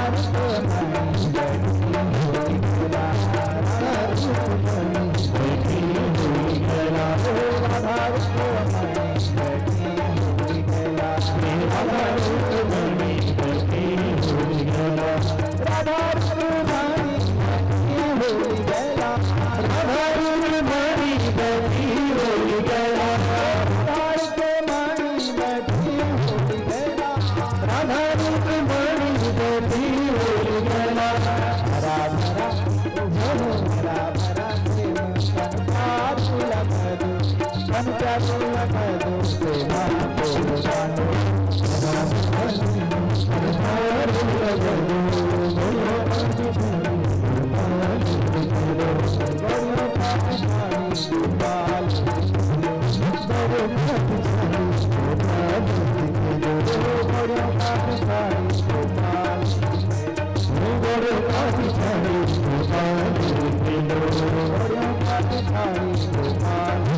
थोड़ा जोर से दोनों हाथ खड़ा करके बोलो हर हर महादेव। मां भाव से बोलो मां, बोलो गौ माता की, नागराज भगवान की, सिंह वाहिनी मैया की, भैरव देवता महाराज की, विश्वनाथ भगवान। ओम नमः पार्वती पतये। हर हर महादेव। वाह जी, कहना वहाँ देवता खुश, सब देवता खुश हो गए, तुम नहीं देखे। और भगवान यहाँ भागवत में भगवान खुश हो गए, यहाँ सब देवता खुश हो गए, भगवान प्रकट हो गए। ये है मिलन, जीव और ब्रह्म का जो मिलन है वो है रास। रास, रास यानी रस, रस आएगी भाई, आनंद आएगी, जैनी आनंद आएगी वैनी भगवान मिलेगी। ठीक है, तब बोला कंस ने भेजा अक्रूर को, बोला लेकर के आ उसको, जो मुझे मारेगा उसको मैं मारूंगा, लेकिन उसको लेकर के आ, पकड़ करके आ उसको।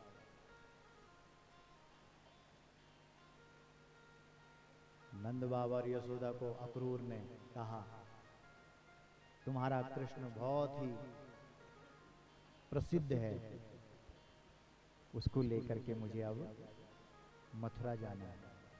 और भगवान को पता लग गया, भगवान को भी कंस तो मुझे मारना चाहता है, लेकिन उन्होंने अपने माता पिता को ये महसूस होने नहीं दिया और उन्होंने उसी वक्त फैसला ले लिया कि हम भी जाएंगे, हम मथुरा जाएंगे। यशोदा जी रोने लगी। माँ है तो सोचती है कि भाई, सोचने लगी कि सुबह जब बच्चा मेरा कृष्ण गाय चराने के लिए जाता है तो आंखें अपलक दृष्टि से बंद भी नहीं होती है कि कब आएगा मेरा कृष्ण गाय चरा करके, और अब इतनी दूर चला जाएगा, तो रो रही है। तब कन्हैया कहते हैं माँ मैं आऊंगा ना आऊंगा। रात भर माँ का जो हाथ है वो कृष्ण के सिर पर, बच्चों के सिर पर किसका हाथ होना चाहिए? जोर से बोलो, माँ का। वो बच्चा खूब तरक्की करता है। रात खुल गई, भगवान कृष्ण रथ पर बैठे तो सारी गोपियां, पता लगा गोपियों को तो सड़कों पर लेट गई कि हम कृष्ण को जाने नहीं देंगे। और गोपियां गालियां देने लगी, किसको? अहो विधाता तब न क्वचित दया, संयोज्य मैत्रया प्रणये न देहिना। हे निष्ठुर विधाता, भगवान से मिलाता है और फिर अलग कर देता है।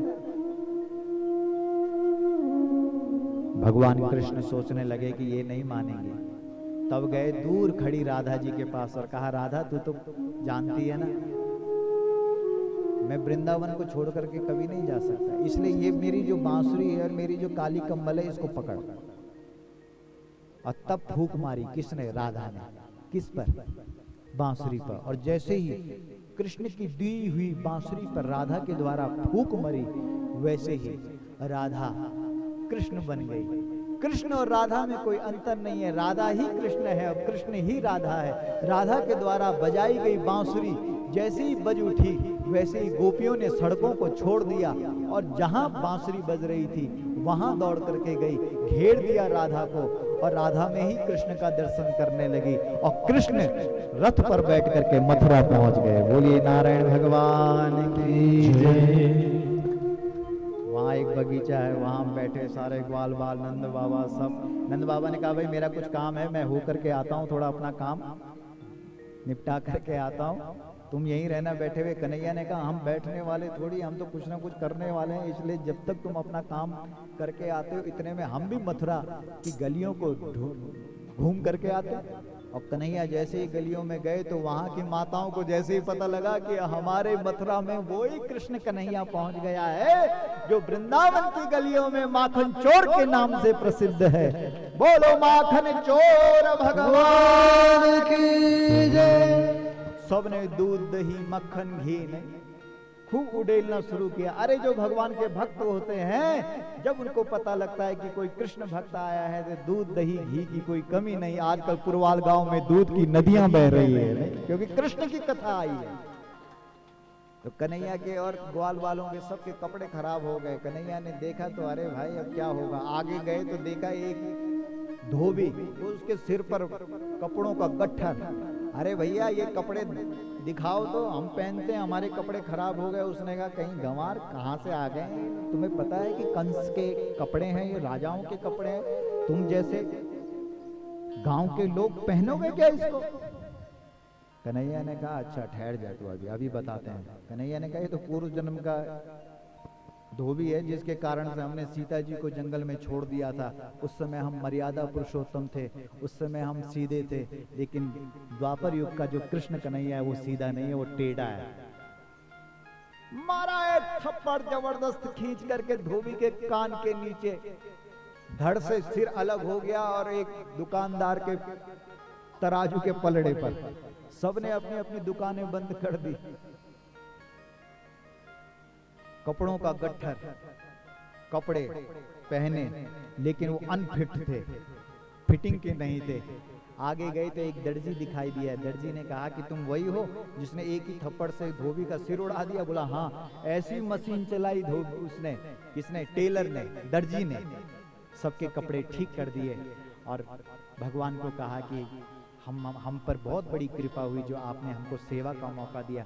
भगवान ने कहा जो भगवान की सेवा करता है भगवान उसको छप्पड़ फाड़ करके देता है। केवल तेरे ही घर में नहीं, तेरे आने वाली पीढ़ी और जो भी व्यक्ति सिलाई का काम करेगा उसके घर में कभी भी लक्ष्मी की कमी नहीं होगी। ये कृष्ण कन्हैया का आशीर्वाद है, ये आशीर्वाद दिया कृष्ण ने। आगे गए तो 3 जगह से कुबड़ निकले हुए, कुब्जा। कन्हैया ने कहा इसके हाथ पर चंदन की कटोरी है और ये सबका चंदन लगाने का काम करती है, इसलिए ये सेवा का काम करती है, इसलिए ये सुंदरी है। और कन्हैया ने उसको सुंदरी कहा। उसने मुड़ करके देखा, तुमने मुझे सुंदर कहा? आखिर में आपने मुझ में ऐसा क्या देखा? भगवान ने कहा जो सेवा करता है वो सुंदर होता है। थोपड़े से ही कोई सुंदर थोड़ी होता है, गुणों से व्यक्ति सुंदर होता है। इसलिए भगवान ने कहा, इसलिए भगवान ने तुरंत उसके पैर पर पैर रखा, एक झटका मारा, वो सचमुच की सुंदर हो गई। बोलो श्याम सुंदर भगवान की जय। त्रिवक्रा 3 जगह से कुबड़ी थी, सुंदर हो। कंस ने हाथी को शराब पिला रखी है।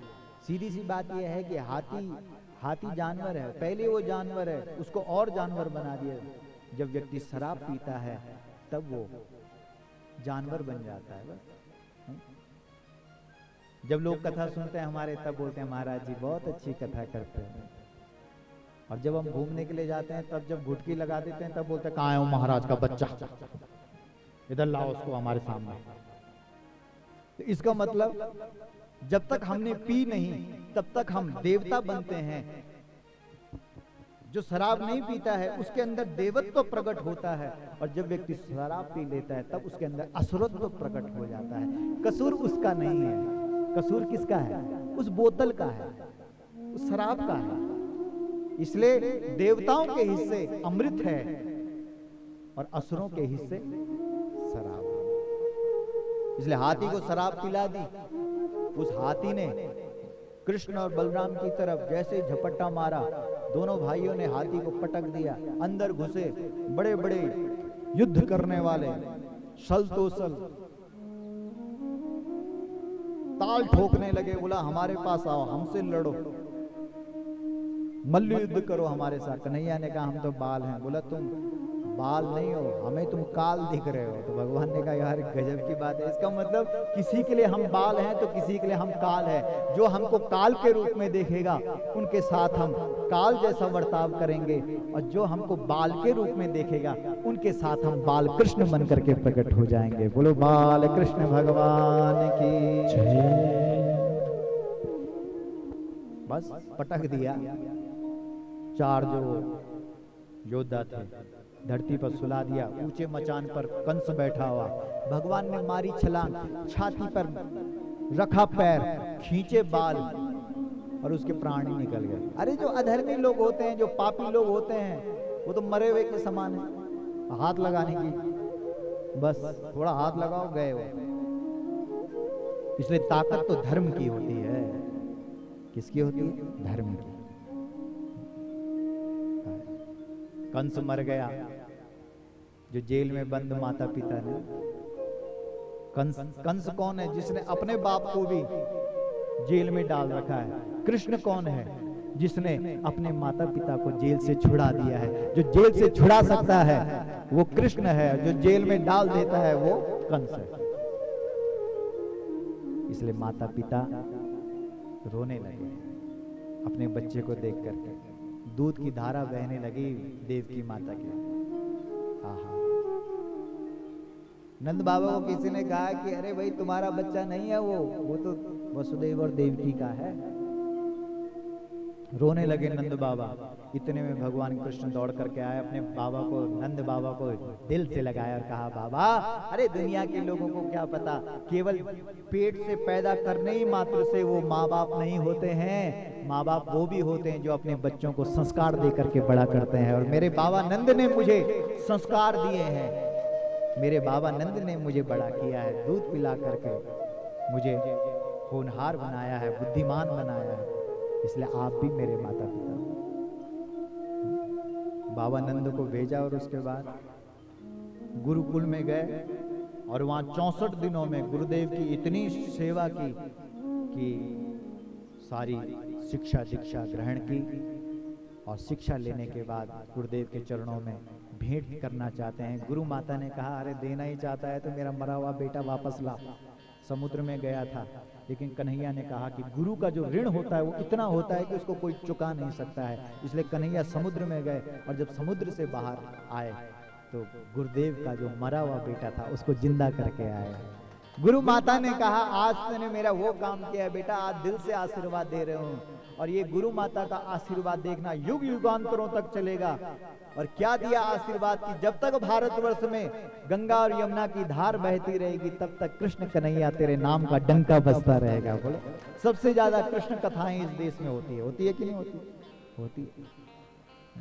अरे सीधी सी बात है कि गुरु माता का जो मरा हुआ बेटा है, यानी जो हमारी भारतीय संस्कृति है, जब जब वो मरने की कगार में हो तब तब कोई माई का लाल अपने गांव में संस्कृति को बचाने का काम शुरू कर दे। और जो बच्चा संस्कृति को बचाने का काम करेगा वही माई का लाल कृष्ण कन्हैया कहलाएगा। संस्कृति को बचाओ, यही तो मरा हुआ बेटा वापस करना है, जिंदा करना है।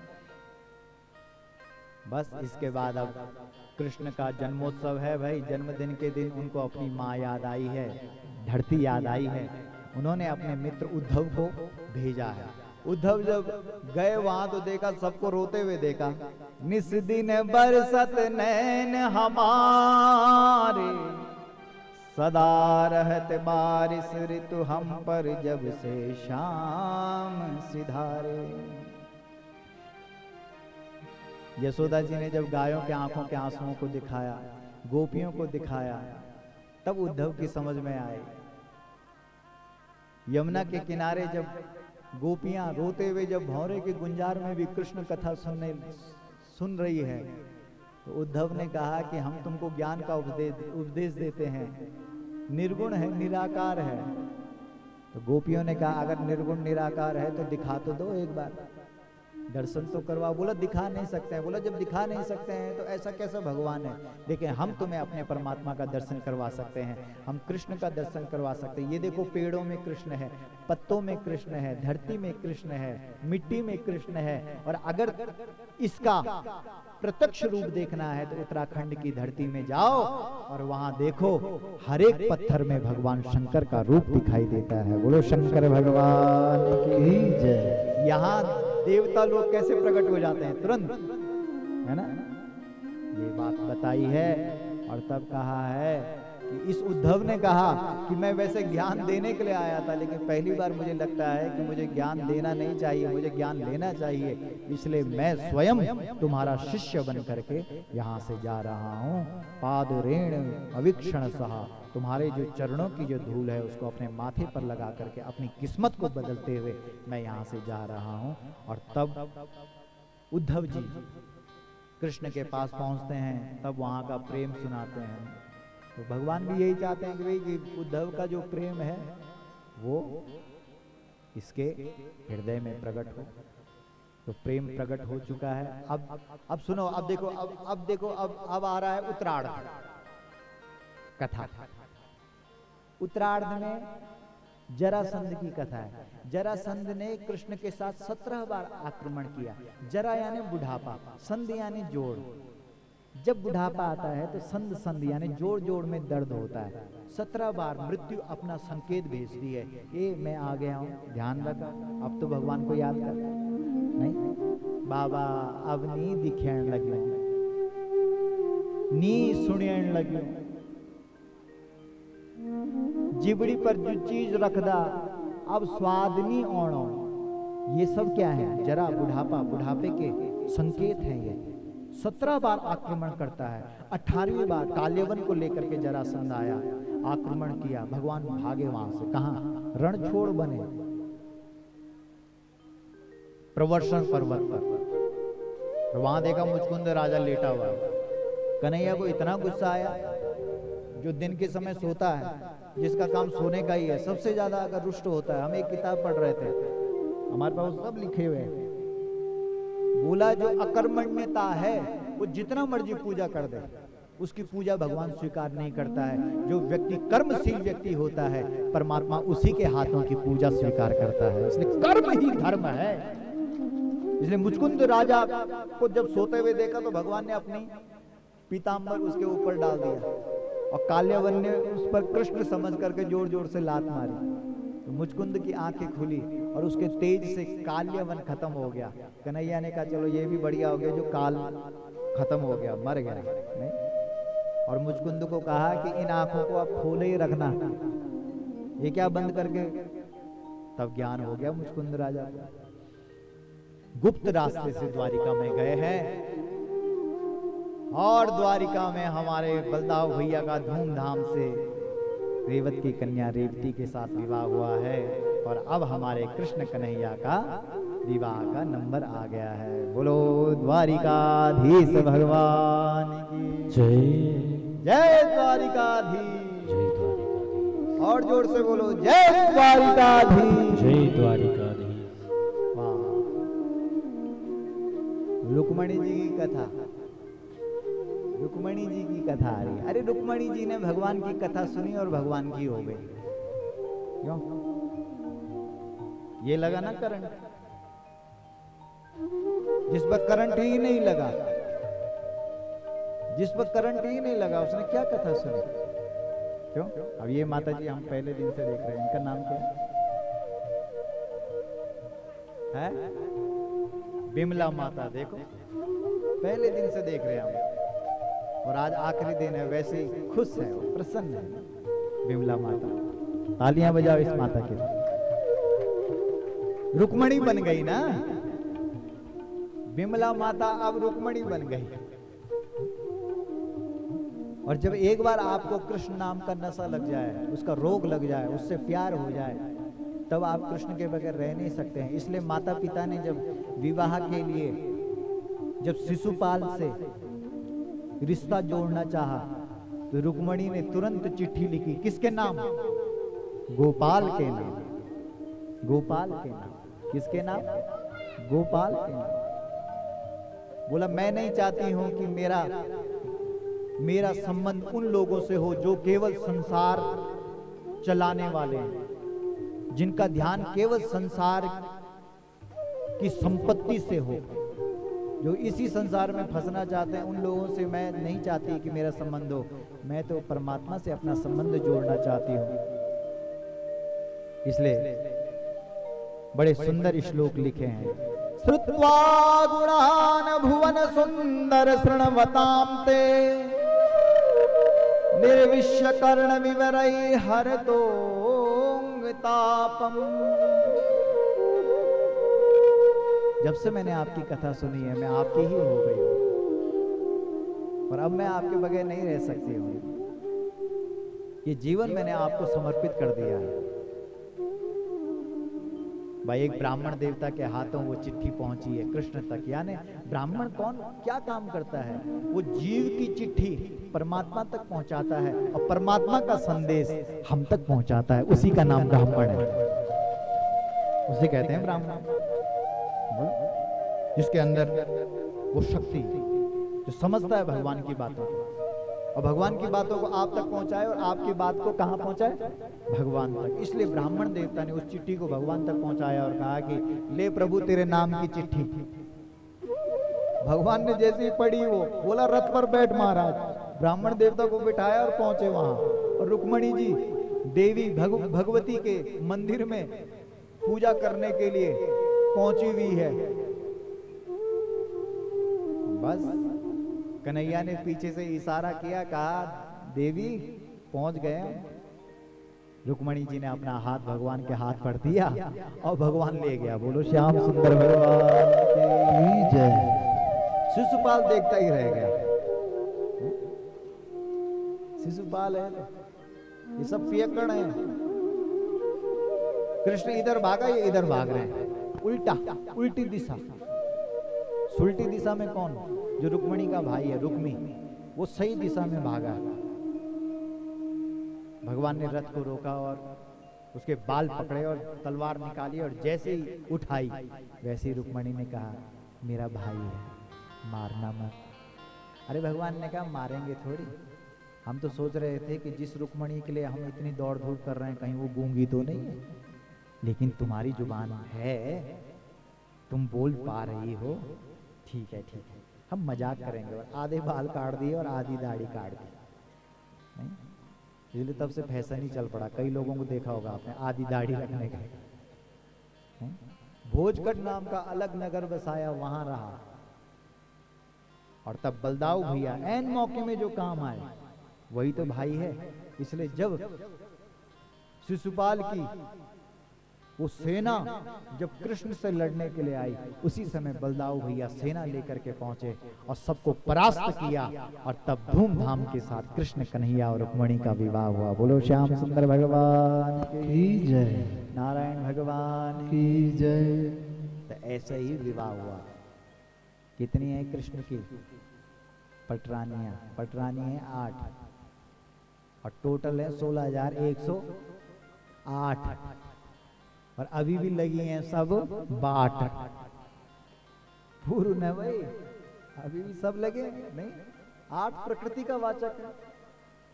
अरे द्वारिका हमारे यहाँ धाम कहा जाता है और धाम में विवाह की कथा है। अगर तो इसका मतलब क्या है? सीधी सी बात यह है कि धाम में विवाह का मतलब ही ये है कि जीव और ब्रह्म का मिलन, ये शरीर का मिलन नहीं है। इसलिए पाश्चात्य संस्कृति में, विदेशों में 2 जिस्म मिलाए जाते हैं। जहां 2 शरीर मिलते हैं वहां जीवात्मा पैदा होता है, और जहां 2 पवित्र आत्माएं मिलती है वहां परमात्मा का प्रागट्य होता है। इसलिए भारतवर्ष तो ब्रह्म से मिलने का, आत्मा और परमात्मा का मिलन है भारतवर्ष तो इस प्रकार से भगवान का 16,108 रानियों के साथ विवाह हुआ। और इसके बाद शिशुपाल का वध हुआ। दंतवक्र भीमसेन के द्वारा जरासंध को मरवाया है। सभी का वध करके सुदामा जी की कथा है। सुदामा जी की कथा सबको पता है नहीं? घर में खाने के लिए भी नहीं है, लेकिन फिर भी जय श्री कृष्ण। उनकी पत्नी बड़ी अच्छी है। पत्नी ने कहा कि भाई अगर तुम्हारे मित्र भगवान कृष्ण हैं तो जाओ उनसे मिल करके आओ। तो उठाई उन्होंने झोली, चले श्याम सुंदर से मिलने सुदामा। सुदामा जी द्वारिकाधीश पहुंचते हैं। द्वारिका का जो दिव्य मंदिर है उसका जो मुख्य द्वार है वहां रोक दिया गया। बोला महाराज आप अंदर नहीं जा सकते, लगता है तुम कोई मांगने वाले ब्राह्मण हो। तब सुदामा जी ने कहा जाओ अपने द्वारिकाधीश से कह दो कि मिलने के लिए सुदामा आया है और वो तुम्हारा बचपन का मित्र है। तब वो चौकीदार गए भगवान के पास और कहा कि महाराज आपको मिलने के लिए सुदामा आया है। धोती फटी सी लटी दुपट्टी रूपाया उपाना की नहीं सामा। पूछत दीन दयाल को धाम बतावत आपन नाम सुदामा।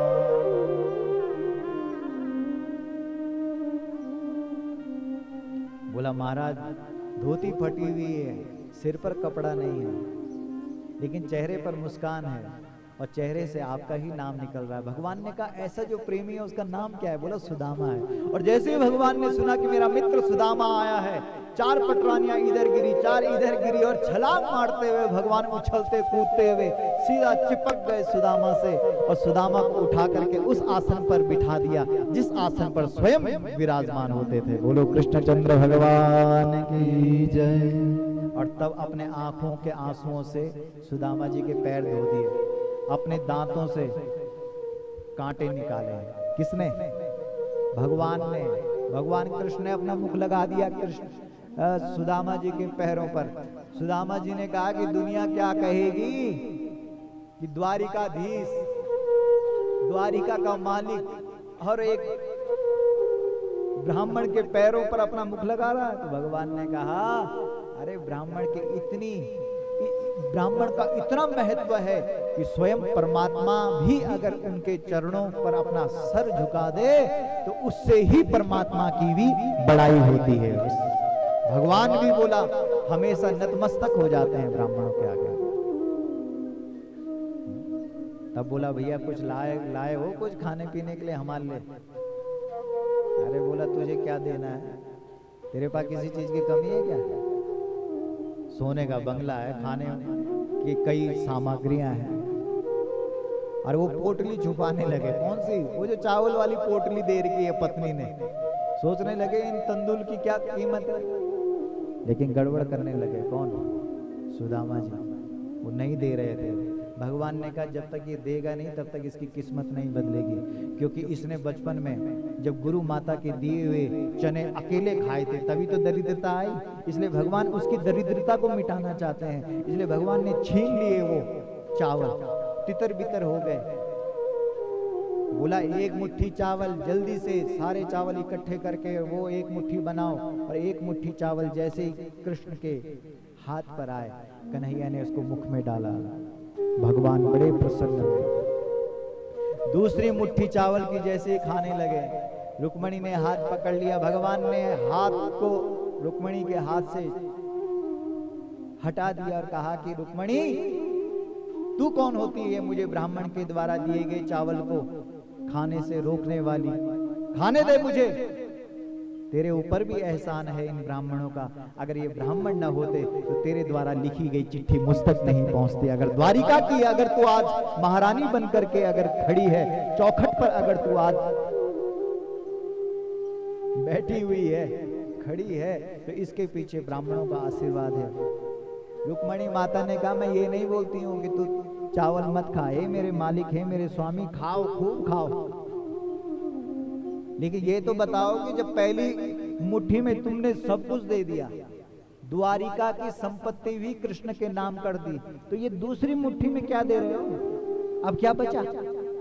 अरे बोला दूसरी मुट्ठी में ही तो कमाल की चीज है। बोला वो क्या है? बोला पहली चावल की मुट्ठी में मैंने द्वारिका की संपत्ति को दिया है, और दूसरी मुट्ठी चावल की जब मैं खाऊंगा तो सतयुग से लेकर के कलयुग तक, और वृंदावन से लेकर के और जगन्नाथ तक, और जगन्नाथ से लेकर के बद्रीनाथ तक हर मंदिर में जो भोग लगाया जाएगा वो सुदामा के चावलों का ही लगाया जाएगा। ये संपत्ति कभी मिटने वाली नहीं है। इसलिए जब तक ये सृष्टि रहेगी, जब तक ये ब्रह्मांड रहेगा, तब तक सुदामा के चावलों का ही भोग लगाया जाएगा। ये संपत्ति दी है सुदामा जी को। और फिर इसके बाद सुदामा जी वहां से पहुंचे अपने घर, तो वहां देखा तो कुटिया की जगह पर बहुत बड़ा बंगला, पत्नी एकदम आरती लेकर के पहुंची। तो बोला महाराज ये क्या कमाल हो गया। सुदामा जी ने कहा ये तो सब द्वारिकाधीश ने ही कर दिया, मैं बंगले में रहने वाला नहीं। तब पत्नी ने समझाया कि भाई चाहे झोपड़ी हो या बंगला हो, भगवान का प्रेम हृदय में होना चाहिए, जिस वजह से हमको परमात्मा का आशीर्वाद मिलता रहे। तो तब दोनों पति पत्नी भगवान का भजन कीर्तन करते हैं। और अब एकादश स्कंद है। एकादश स्कंद में दत्तात्रेय के 24 गुरुओं का वर्णन है, 9 योगेश्वरों का वर्णन है। जहाँ से आपको कुछ अच्छी चीज मिलती है वहाँ से आप उसको ग्रहण करते रहो। नहीं, अब जैसे हम 7 दिन के लिए यहाँ पर आए तो पूज्य महाराज जी हमारे बगल में बैठ करके कथा सुना रहे हैं, तो हमने इनसे क्या सीखा? महाराज जी ने कहा तुम किताब तो रोज पढ़ते हो, लेकिन सोने से पहले आधा घंटा डेली आप पढ़ना, तो 6 घंटे में बोला जब तक तुम सोए रहोगे तब तक वही चिंतन तुम्हारा चलता रहेगा, और जो चिंतन चित्त को छू जाता है वो चीज हमेशा आपके साथ हमेशा रहती है। तो ये हम महाराज जी का साष्टांग दंडवत प्रणाम करके महाराज जी को नमन करते हैं कि महाराज जी ने इतना बड़ा हमको ये शिक्षा दी है। कितनी बड़ी शिक्षा दी है बोलो। करोड़ों रुपए खर्च भी कर देते तो भी ये बातें हमको पता नहीं लगनी थी, लेकिन महाराज जी ने हमको अपना आशीर्वाद दे करके हमको कृतार्थ किया। हम ऋणी रहेंगे महाराज जी की। इतनी बड़ी बात बोली है महाराज जी ने। और तुम भी अगर करना चाहो तो तुम भी कर सकते हो। सोने से पहले आधा एक घंटा अपने बच्चों को भी कह सकते हो कि बेटा पढ़ना है तो आधा एक घंटे खूब पढ़ो, और उसके बाद जब तुम सोओगे तो उसी का चिंतन चलता रहेगा, और 6 घंटे जब तुम सो रखे हो वो समय भी तुम्हारा सार्थक हो जाएगा उस चिंतन में। कितनी अच्छी बात कही है, बोलो महाराज जी।